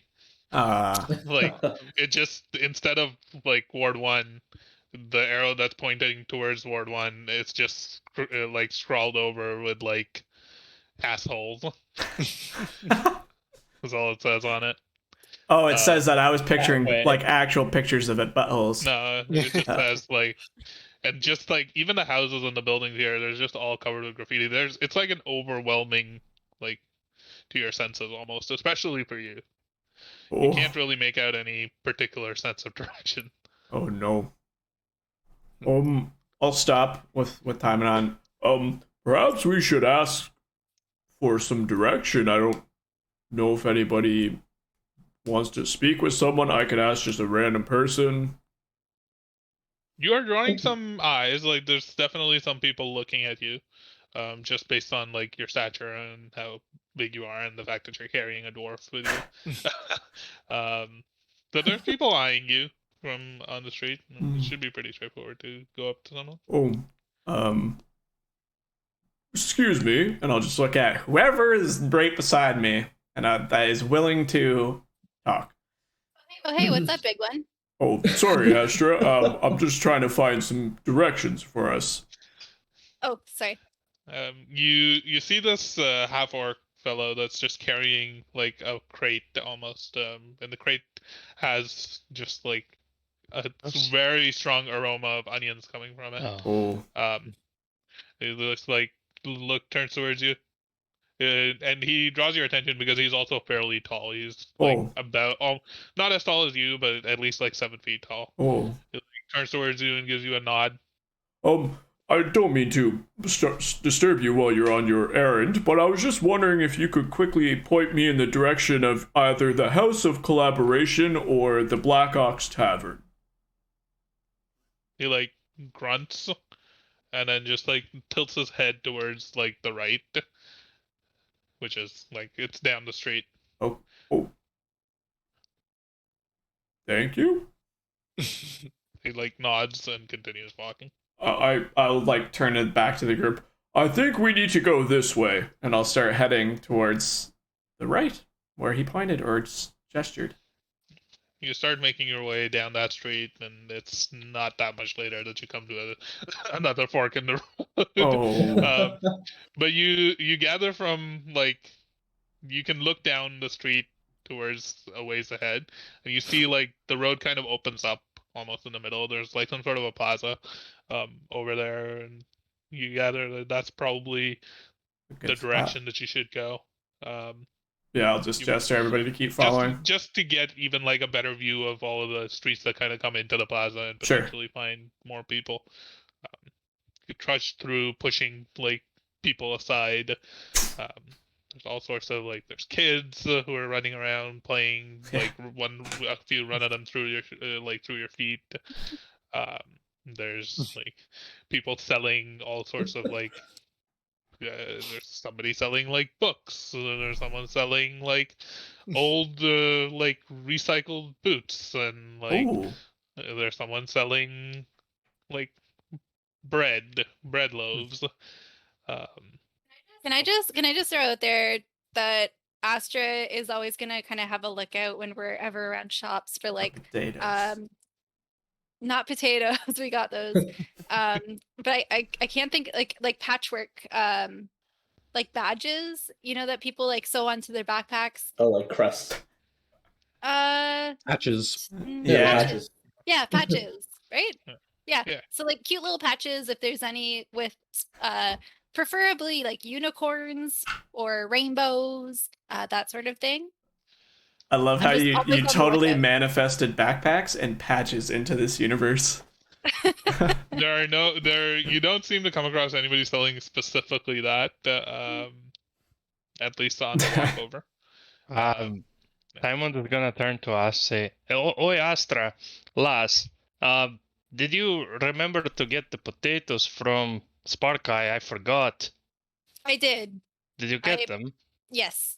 Oh, don't worry. Nice. I'm the gal for the job, I told you. Nice. Thank you, Las. Thank you. I collected a whole bunch when I was in the kitchen. Do I remember seeing them in the kitchen when I made the tea? I think she went in after you were finished making the tea. Okay. I was alone. You said where they were, actually. Yeah. Yeah, they were in some cupboard or something. Just checking. How much did you get exactly? Probably like a dozen. I got a whole dozen. Oh, we might need some more. Oh. Okay. Keep an eye out. If we find more, I'd like to get some more. Okay. By the way, I just figured that the little one is just staying right like beside me the whole time. So.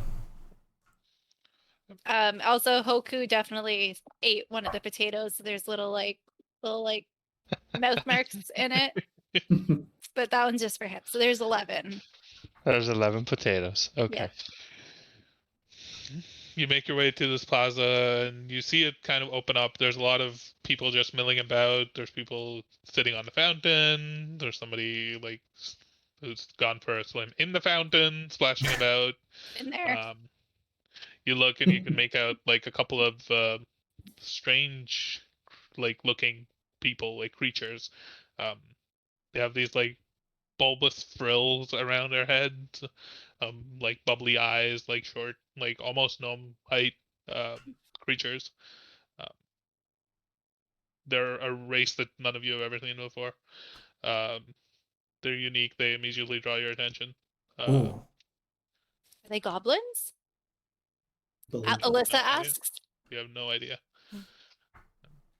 Make a nature check. Who? Whoever wants to figure out what they are. Yeah. Potentially. Nope. I'm gonna go ask the next person I see which way the Black Ox Tavern is. Also, what are those things? Yeah. Also, that person that's over there, what is it? Natural 1. Natural 1. You have no idea what type of creature that could be, but they look very unique. They have this like pale bluish skin. Yeah. Cool. Hard to tell. There's a lot of very unique people here. You notice some people like that clearly just look like humanoid birds. Like they're just like walking around talking like bird people. Simon is looking around from this vantage point and trying to see a familiar drow in the crowd following us, or anybody else following us. Make a perception check. Is this considered a what's it called? An ability check? Yep. Yes, but you would have advantage because you're higher up, so that negates. I was about to ask. Yeah. That negates the disadvantage? Nice. Straight roll. Like just looking out over. No, I can't see shit. I rolled a 3. My ears are 3. just flapping in your face while you're trying to. Just smack. Yeah. It's really hard to tell. There's just too many people about, and then you don't seem to like. It's really hard to even get like a full view because you're like, there's where your vision gets blocked by the big one and just like people in general. So I think at this point, you're just hanging on for the ride. Yeah, Timon at this point has kind of found footing on like the big one's backpack straps. So he's kind of standing there. Just sitting in there. Nice. Sick. Stirrups. Yeah. You approach another figure that's just kind of set up at they're waiting in line for one of the shops here that's selling like old jackets. And you approach them and kind of excuse me. We're wondering if we're on the right path for the Black Ox Tavern. Yeah. Just go down that street. Like this one over here. What's its name? I don't know. Pharaoh Street. Pharaoh Street. Okay.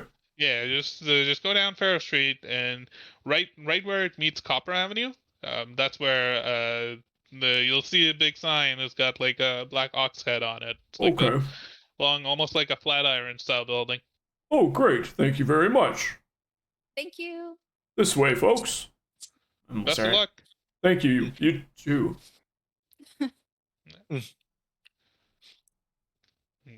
Start heading towards that. Yeah. Waiting in line, you start making your way down this parallel street, the kind of the one that you came in.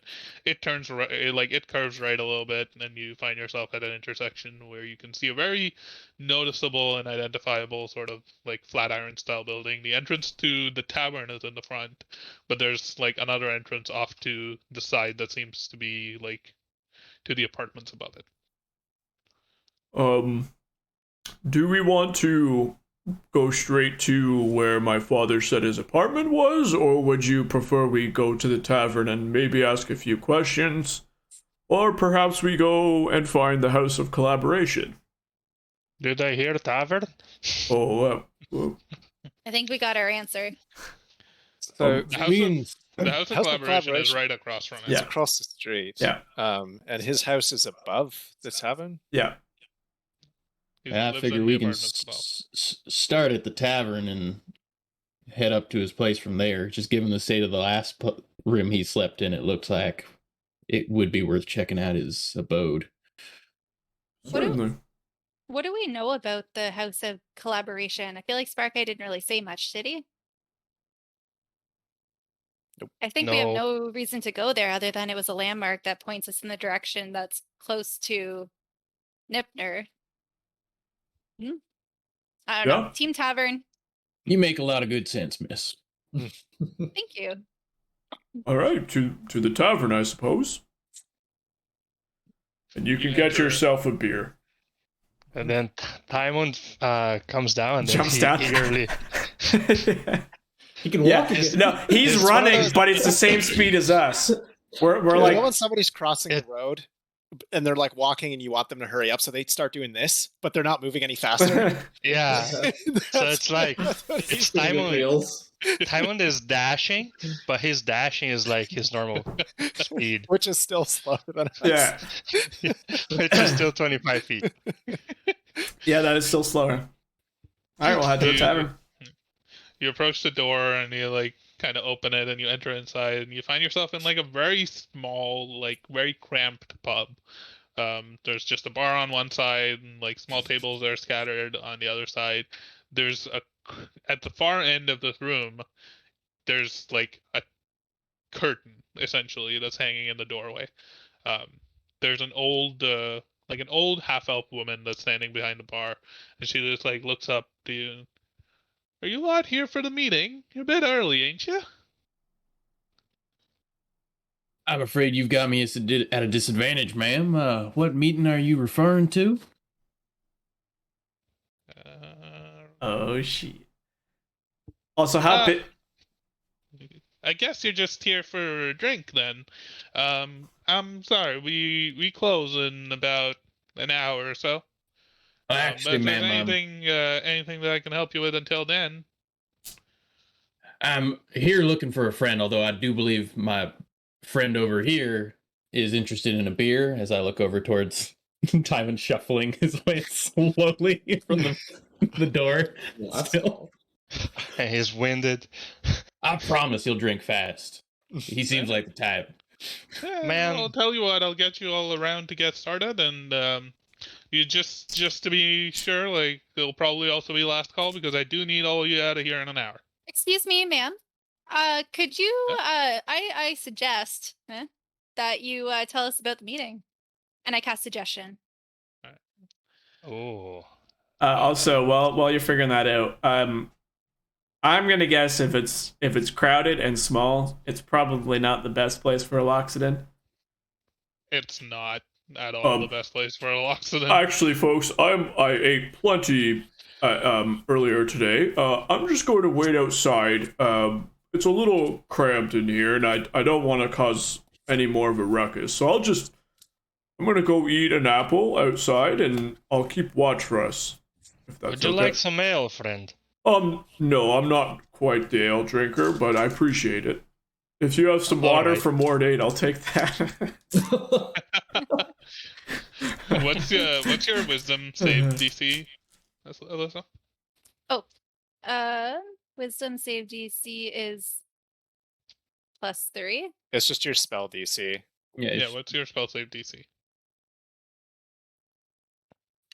Oh, like at the top? 13?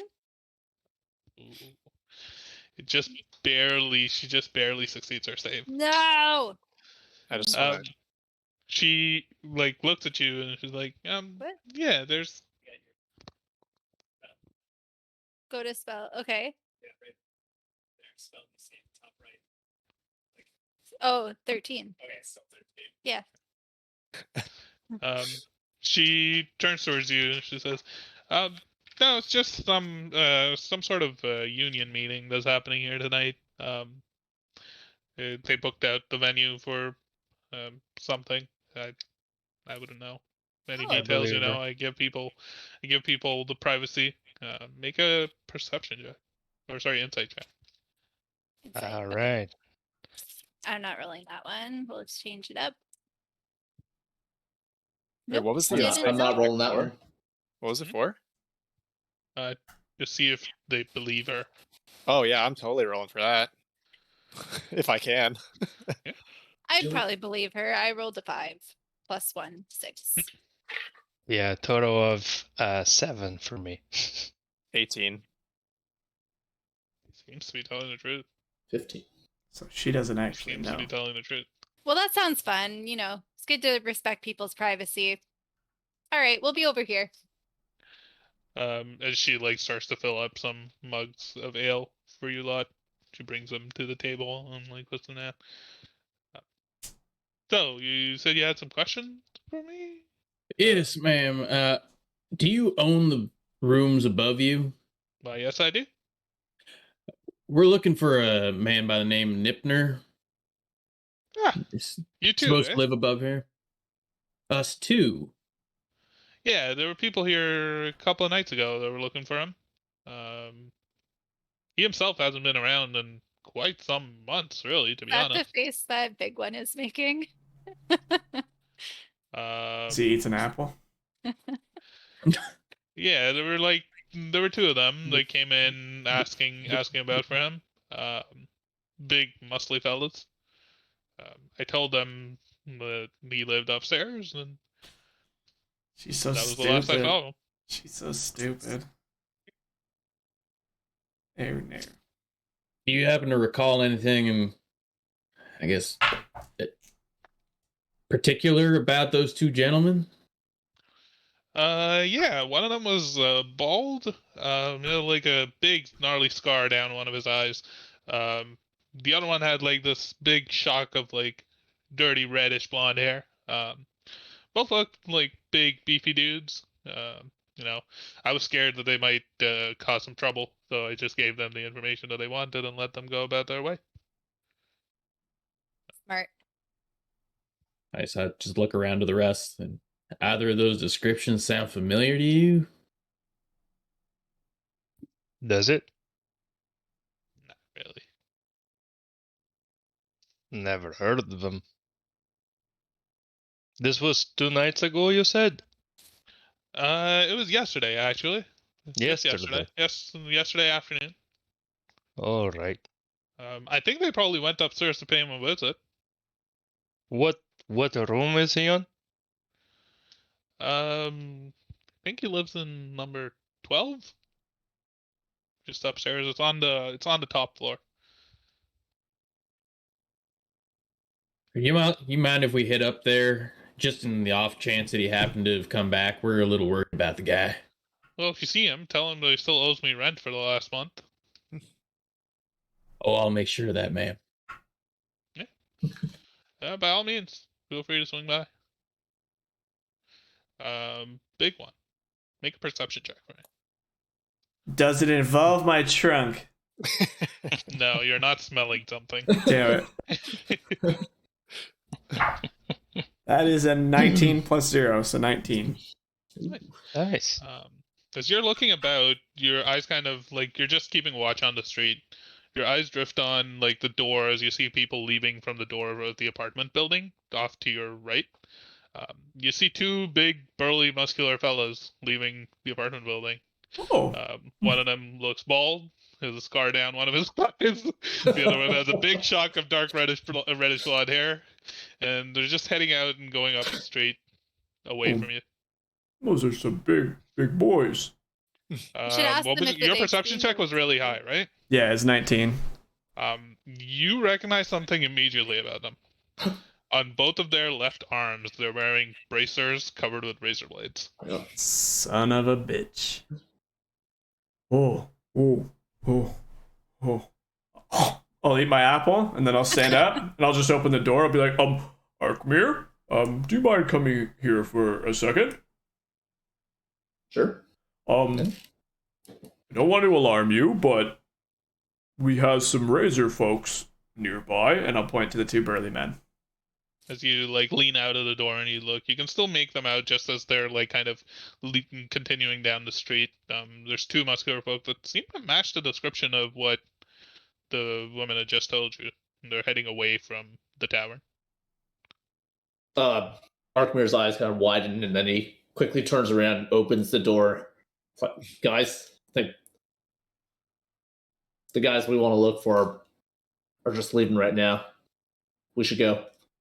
Ooh, yeah, maybe they've seen those 2 big guys that we're looking for. We should ask them. I just turn around and start making my way in that direction. Oh, we're going after them? And I'll pull out, I guess, what would have been an appropriate amount of gold, like 2, 3, to pay for...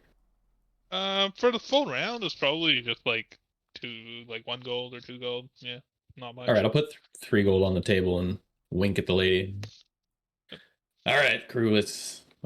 I'll just wait in the doorway, like bent over for Tymond and his mug to come jump on my back. Whoop, whoop, whoop, whoop.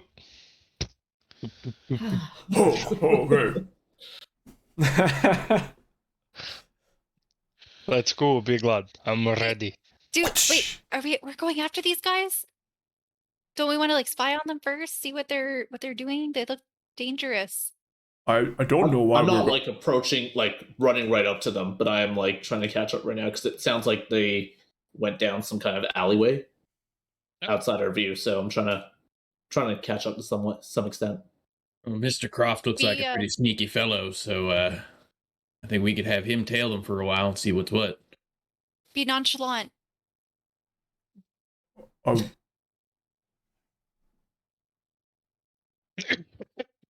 Big one is Does anybody know what that's like? Does anybody know why we're following this? And start to kind of like go in that direction. They turn a corner, and you turn a corner after them, and like try to keep eye. Make a couple of checks for me. Make a stealth check first to see if you can remain hidden. You'll have advantage on this because the streets are crowded and they're not really looking for you. Come on, Arkmir. If possible, I would have tried to, from a distance, tail Arkmir. I don't know what the rest of the group is doing, but like I know he's trying to follow them, and I want to be like back following Arkmir to try. And then we wouldn't have just stayed there. We probably would have like Alistair said, just start kind of like making your way through. But for like someone like super big, it's like a little bit easier to part the ways, but it's more immediately obvious. For the rest of you, it's kind of like fairly easy to just mill in with the crowd, but it's a little bit slower. So you're all kind of traveling at the same pace, except for Arkmir because he can like dash and do cunning actions and stuff in order to like really make up some ground and like sneak around. So I rolled a 9 and a 13. With my modifier, 13 goes to 20. Wow. That's a rogue. Perception check to see if you can keep track of the people I hate you. who you're trying to follow.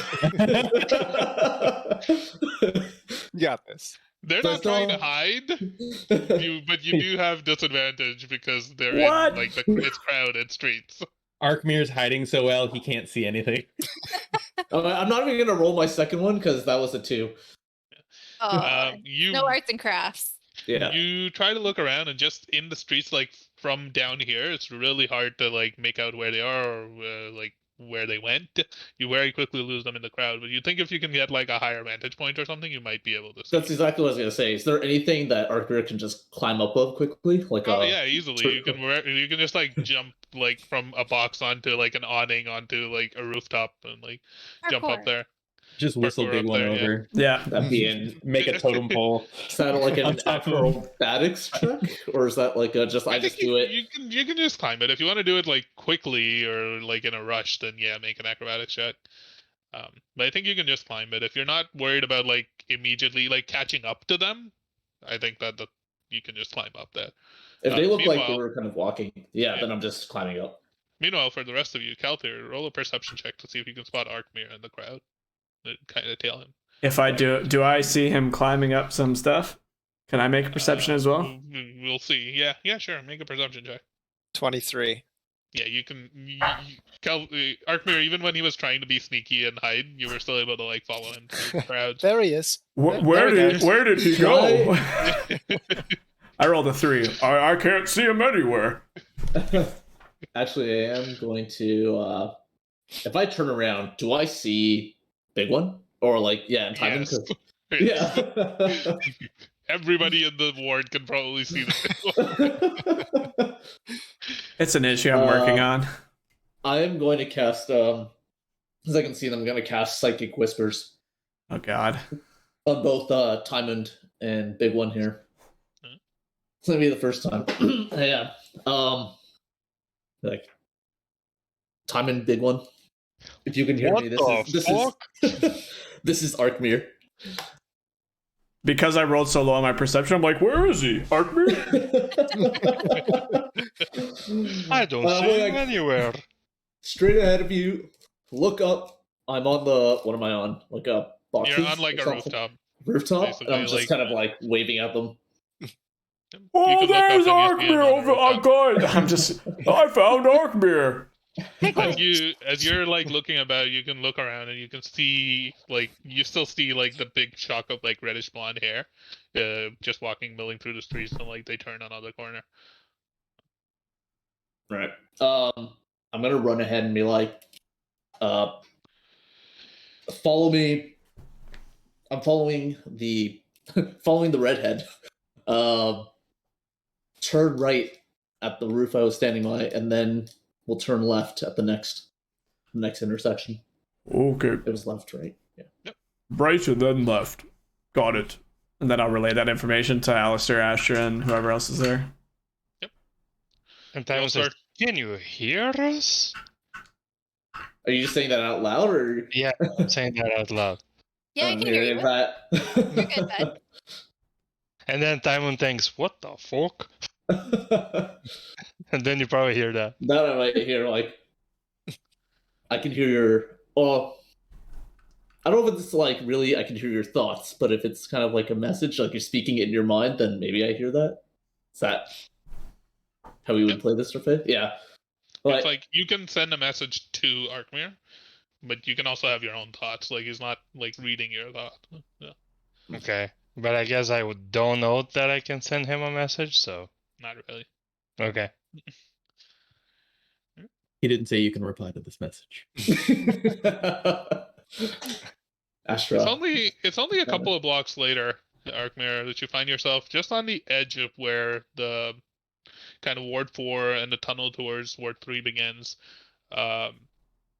You find you follow the two figures as they're making their way through the streets. Then the streets towards this area start to get a little bit emptier, so it's a bit easier for you to tail them.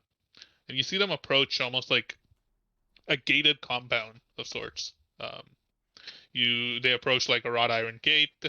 One of them pulls out like a key, sticks it into like a lock and opens it. And they like pull the gate apart and they like start making their way in. The gate goes up probably like 7 or 8 feet. It's not like super tall, but there's like a brick wall that surrounds this like encampment, and it looks like a large, almost like a warehouse of sorts. There's windows on the side, but they're all like 10 feet up. It's like 10 to 15 foot tall, like old stone and brick warehouse. And they enter like the gate, like the gated entrance to it. Before we get much closer, can I send Hoku within 100 feet, just kind of flying around? And then I can kind of look through his eyes and see what he sees. Yeah. He's just gonna kind of scan the perimeter. Well, most of you aren't there yet. Once we get there. You're standing on that rooftop just across from the crossroads on Roll20. Oh, shoot. Oh, yes. I didn't even look at Roll20. How do I zoom out again? Here. I'm here. Okay, and they entered the bottom, like, middle? Yeah. Okay. I'm waving over, waving the group over in this direction.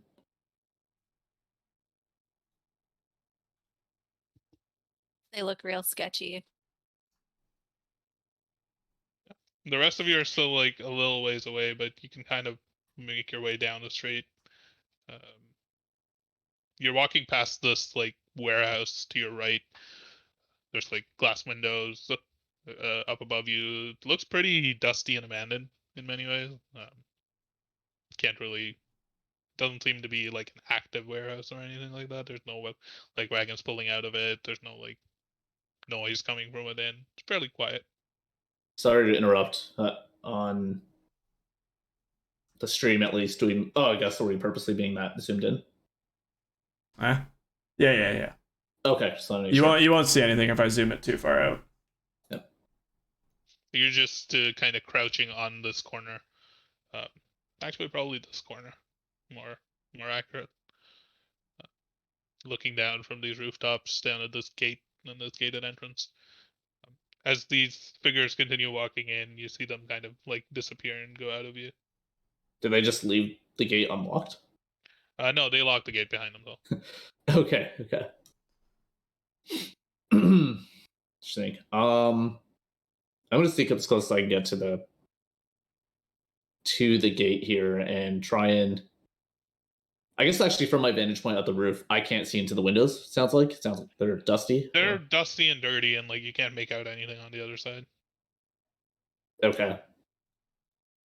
Going down to here, can I see anything in that direction? Like the diagonal top left for me? You can make out just like a few doors in the front of this building. You can make out like a small door just fairly close to you, a much larger door that seems to be for like wagons and carts and stuff. Further along, and then another small, like almost like a smaller, like maybe a 5 foot tall like building, like a small house attached to the front essentially of the warehouse. I'm gonna try picking the lock here. Sure, make a proficiency thieves tools check.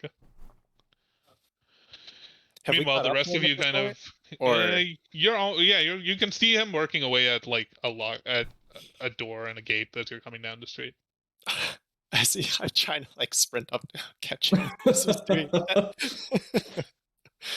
Yeah. You catch up to the corner. And the rest basically, of you are I just also want making to. your way down the street. Yeah. I just want to get close enough to him that I can actually cast something on him. Yeah. Yeah. And so as I was running over, kind of like one of those like yell whispers, like Achmir, wait!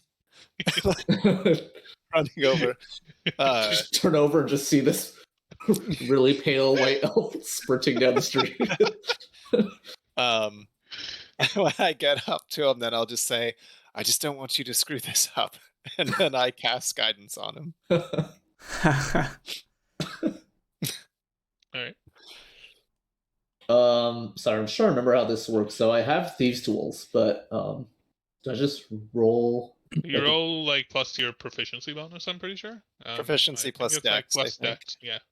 And then plus d4, because that's what I gave you. Okay.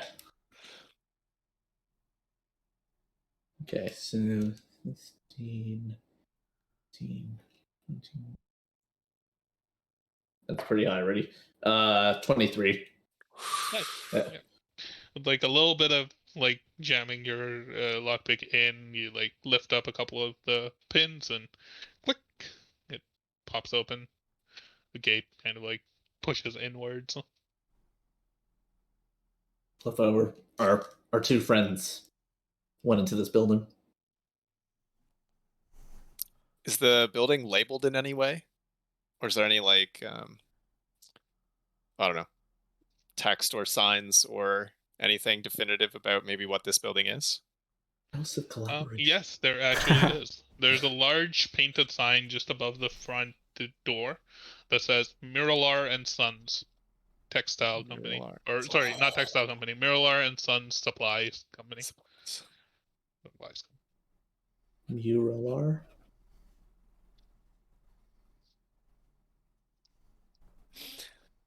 Big One or Arkmir, really anyone. Do you know this name or this business? I've never heard of it. But... Big One, probably not. Oh, Alistair and Arkmir, roll a couple of history checks. I lied, maybe. No, I've never heard of this place. Tymond, this might be a good idea, a good time to put you down and prepare that firearm that's you've put to good use before. Right. But it's always loaded. Oh, wait. And I climb down. I like that we've just been standing still and you're still carrying him this whole time. Well, I had to carry him down. Together we rolled a 12. Yeah, I've been having some really bad rolls. You do not remember this name. Nope, never heard of it. I did not.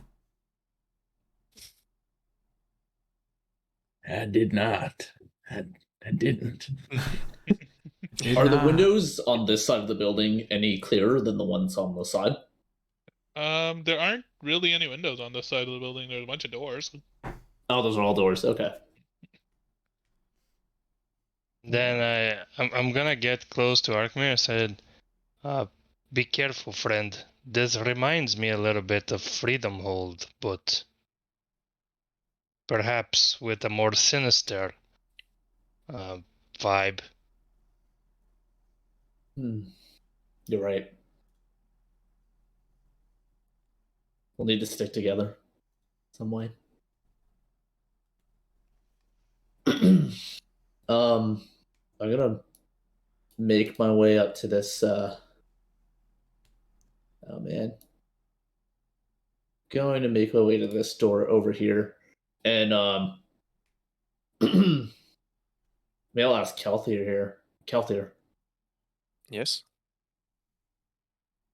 You're pretty keen about things. Can you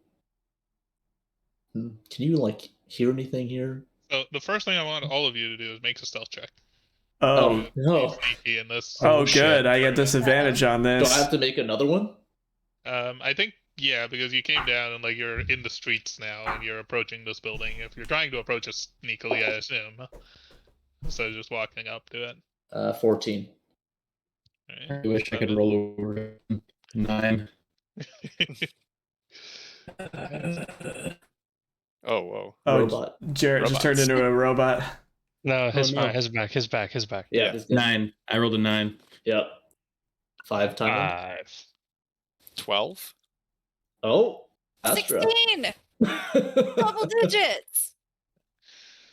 So as you start making your way into like this open courtyard up front, one of you, most of you, many of you, don't realize that the ground here is like made of gravel, and as you like start to walk, it's definitely like noisy, especially like any sort of like metal boots or metal armor that you all wear. Oh, no.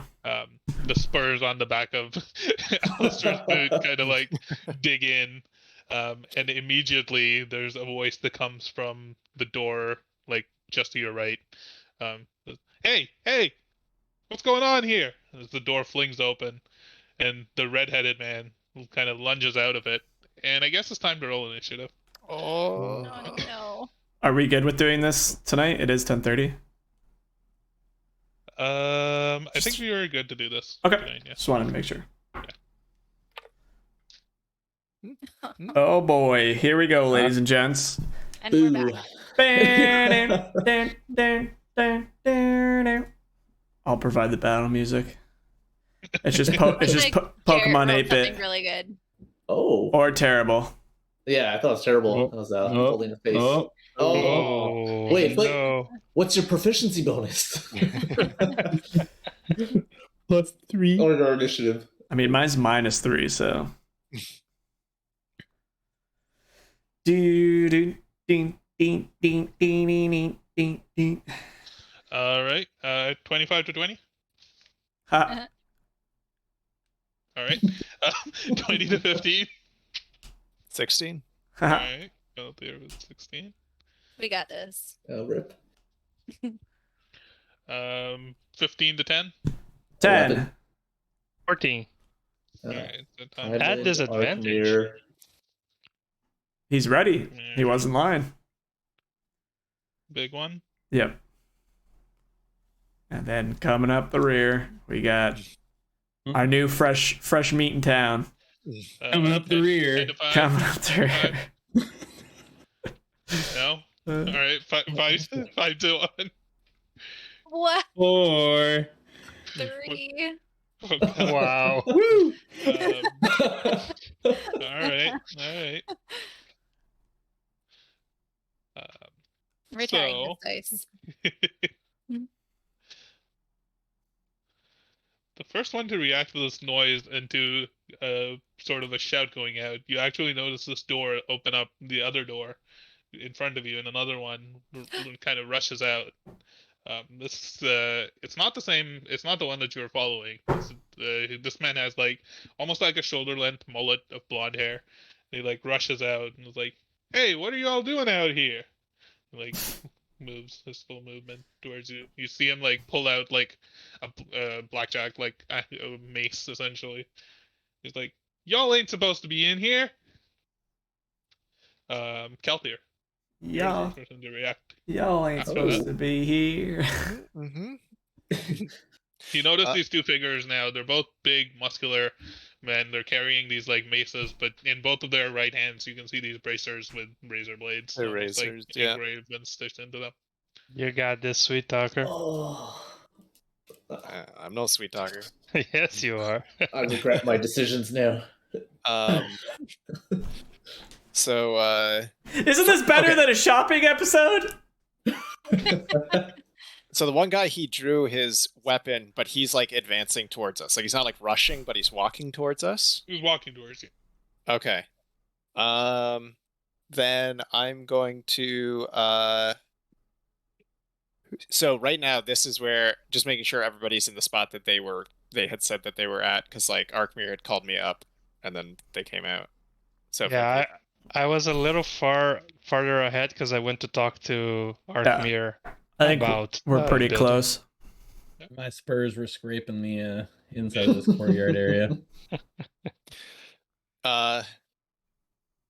So I'm going to then just going to cast Bless on Arkmir, myself, and Tymond.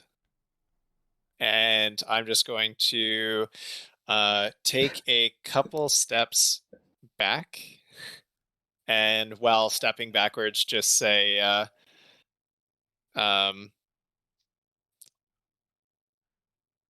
I'm sorry, I'm not entirely sure where we are. This isn't where I parked my car. Timon, you're the next person to go. Seems like a tense situation. What do you do?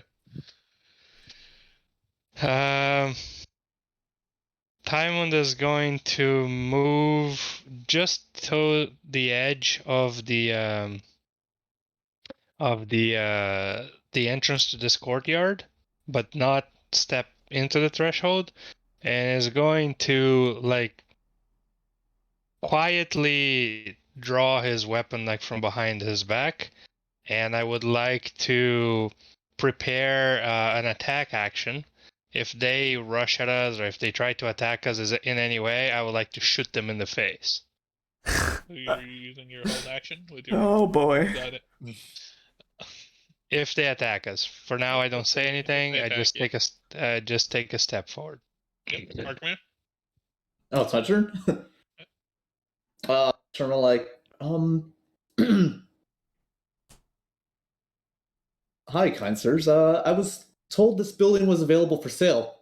Maybe we have a misunderstanding here, but I was told I could just visit this lot today. Is there something wrong? Make a deception check.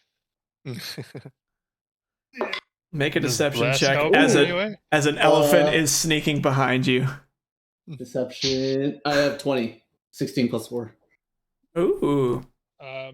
You definitely like the one right beside you. They look a little bit confused and like you kind of look amongst each other. Did the boss tell you anything about this? And the other one kind of like shrugs. They're definitely confused right now. Is there anything else you want to do? Or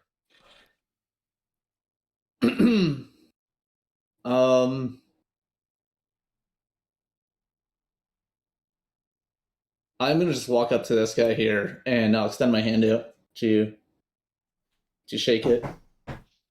right. We'll get back to you on that one. Big one. What are you doing? I still think we're sneaking because I can't see in there. So I'm slowly moving here, making very loud noises. Yep. And then, oh, Arkmir, look out! And then I will prepare Tasha's Caustic Brew in case they attack. All right. Alistair, what do you do? All right. Seeing that Arkmir is extending a hand, I'm gonna move further forward. Oh, I don't prepare that. I lied. I'm stupid. And with my hands up in the air to say, "Friends, we're all just friends here, right?" And I'm casting Charm Person at 2nd level, targeting both of them. Snap. DC 13, Wisdom. Okay. Yeah. I'm retconning Tasha's Caustic Brew. That's a 17. So. It's a touch. I'm not near them. Succeeds. The one right beside you fails, but the one that's farther back that's coming out, he's the one who like shrugged his shoulders. It's like looking at you and is like, "Who are you all?" The one that's beside you, the like ginger fellow that you were tailing before, he turns back and he's like, "Yeah, these guys, they're friends. They said they were gonna come visit. So maybe they're looking to buy the place. They said, I believe them. Maybe we should take them in to see the boss. What do you think?" He's like, "What the fuck is wrong with you? The bald one is like, just kind of turns around and he pushes open the door. He looks inside, and there's all of you actually hear like a loud screaming noise coming from within as he pushes the door open. Can I? Oh, I don't know. We're in turn order. Never mind. As he pushes the door open and you hear this loud screaming noise coming from within, he closes the door and turns around. The boss is kind of busy.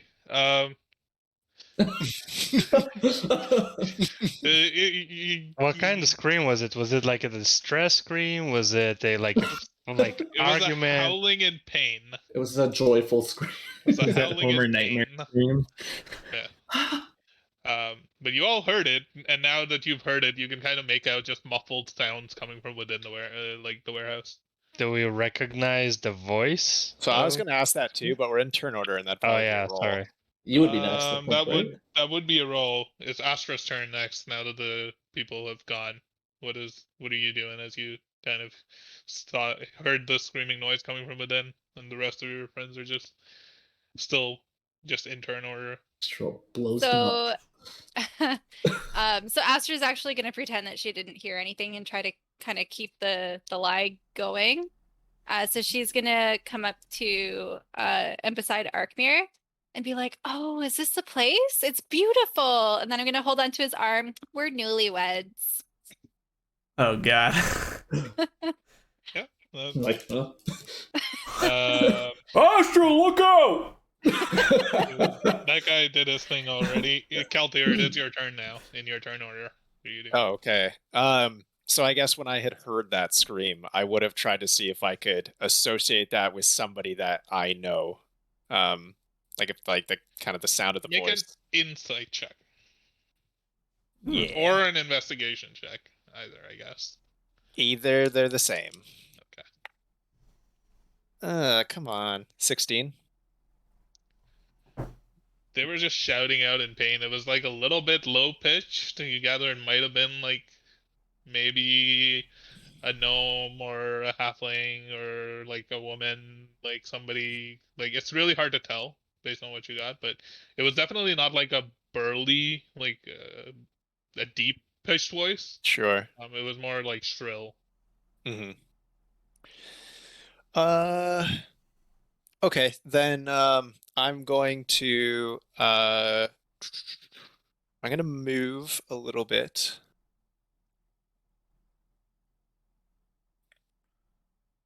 Come over here. And I'm going to hold I'm going to hold a cantrip action for if any of them make a hostile move towards any of my companions. Yep. All right. For now, I guess we can probably drop out of initiative order momentarily. We'll keep the initiative written down here, but what are you guys trying to accomplish here? I the try ginger to guy kind of turns as well. He turns towards you and is like, "If the boss is busy, he can't let anybody in. But you're welcome to just hang out here and wait for the boss to be done." And the other guy's like, "Yeah, sure. I'll keep an eye on you guys while you wait." Yeah. Let's see, your mic's not working again. They're not being aggressive at this point. Arkmir, we were promised that we were going to look at this place. It's our first place as a married couple. Are you sure you can't show us around? You're right. I'm gonna turn around. I think we're not gonna be a bother. We'll be real quick about this. And I kind of just turn my right and push the door open here. He looks at the ginger guy. Kind of looks at the other at the blonde-haired man and I'll just show them the reception. We can show them the reception. We can show them the little security hut. We don't have to let them into the whole. He's just kind of talking while you step inside. I just want to see the crown moldings and get a little layout of the place. The finishes. Yeah. Rufai, can I also try to ascertain the voice?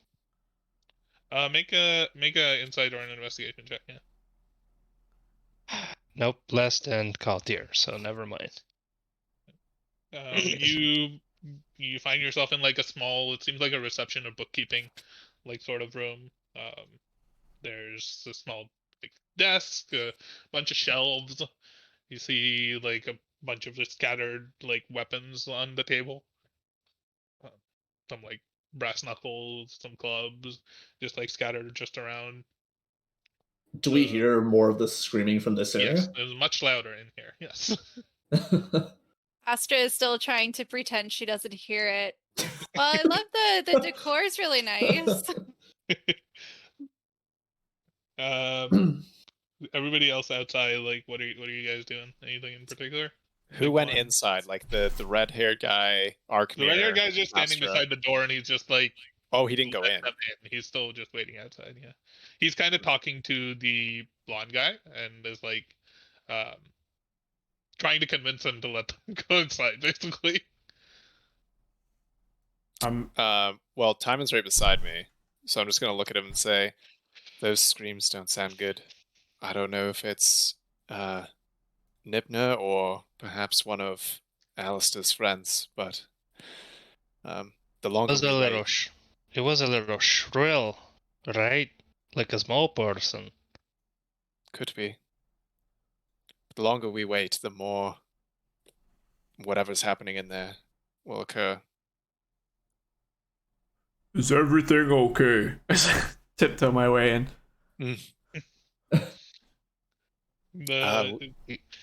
Easy, big lad. The blonde Easy. guy kind of looks at you and is like, "Wait a minute.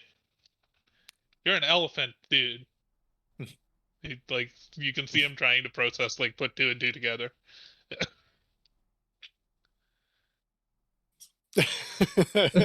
He's slow at it. You guys still have the initiative, but you all notice him like putting this together. I am an elephant man. Can I he's right beside me, right? It's the other one. Everybody. The other one is the one that's like putting 2 together. The one who's charmed? The one that's not charmed. Is that the one that's closest to us? No, that's the one farther away. The one closest to you is the redhead. He is charmed. Okay. The one far away from the other way around. He's the blonde one. He's not charmed. Gotcha. That changes things. Big one. I think the guy over there might recognize you. There's not many Loxodons here, and if these are part of the Razors, the word of you may have gotten around. Oh. Quick, big one. Pretend you don't know us. Oh, I don't know these people. And I'll just start walking back this way. Make a deception check.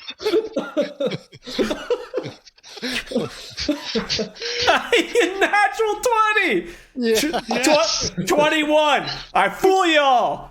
I don't know any of you. Here, look out! Astra, look out! I don't know these people.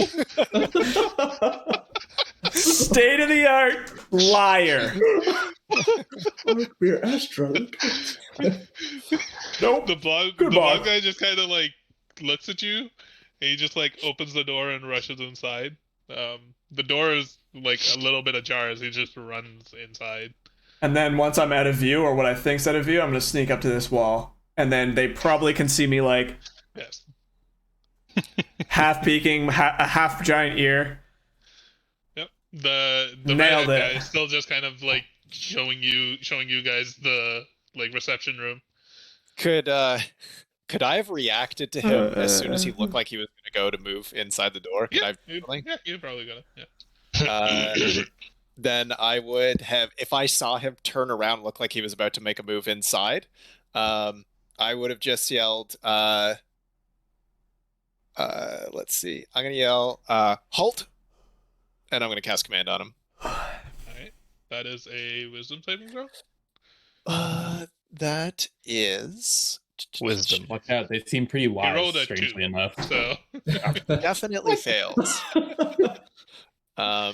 He immediately, like, so you see him kind of push open the door, and then he just stops for 6 seconds. Yeah, not much time. He turns around and looks at you. Meanwhile, the other guys kind of follow Darkmare and Astra in, and he's just like, you see this, I think you guys would really enjoy it in this building. It's a little bit old and a little bit run down, but the paneling, the wood floor is really nicely kept. We do clean it, once a week. We mop it.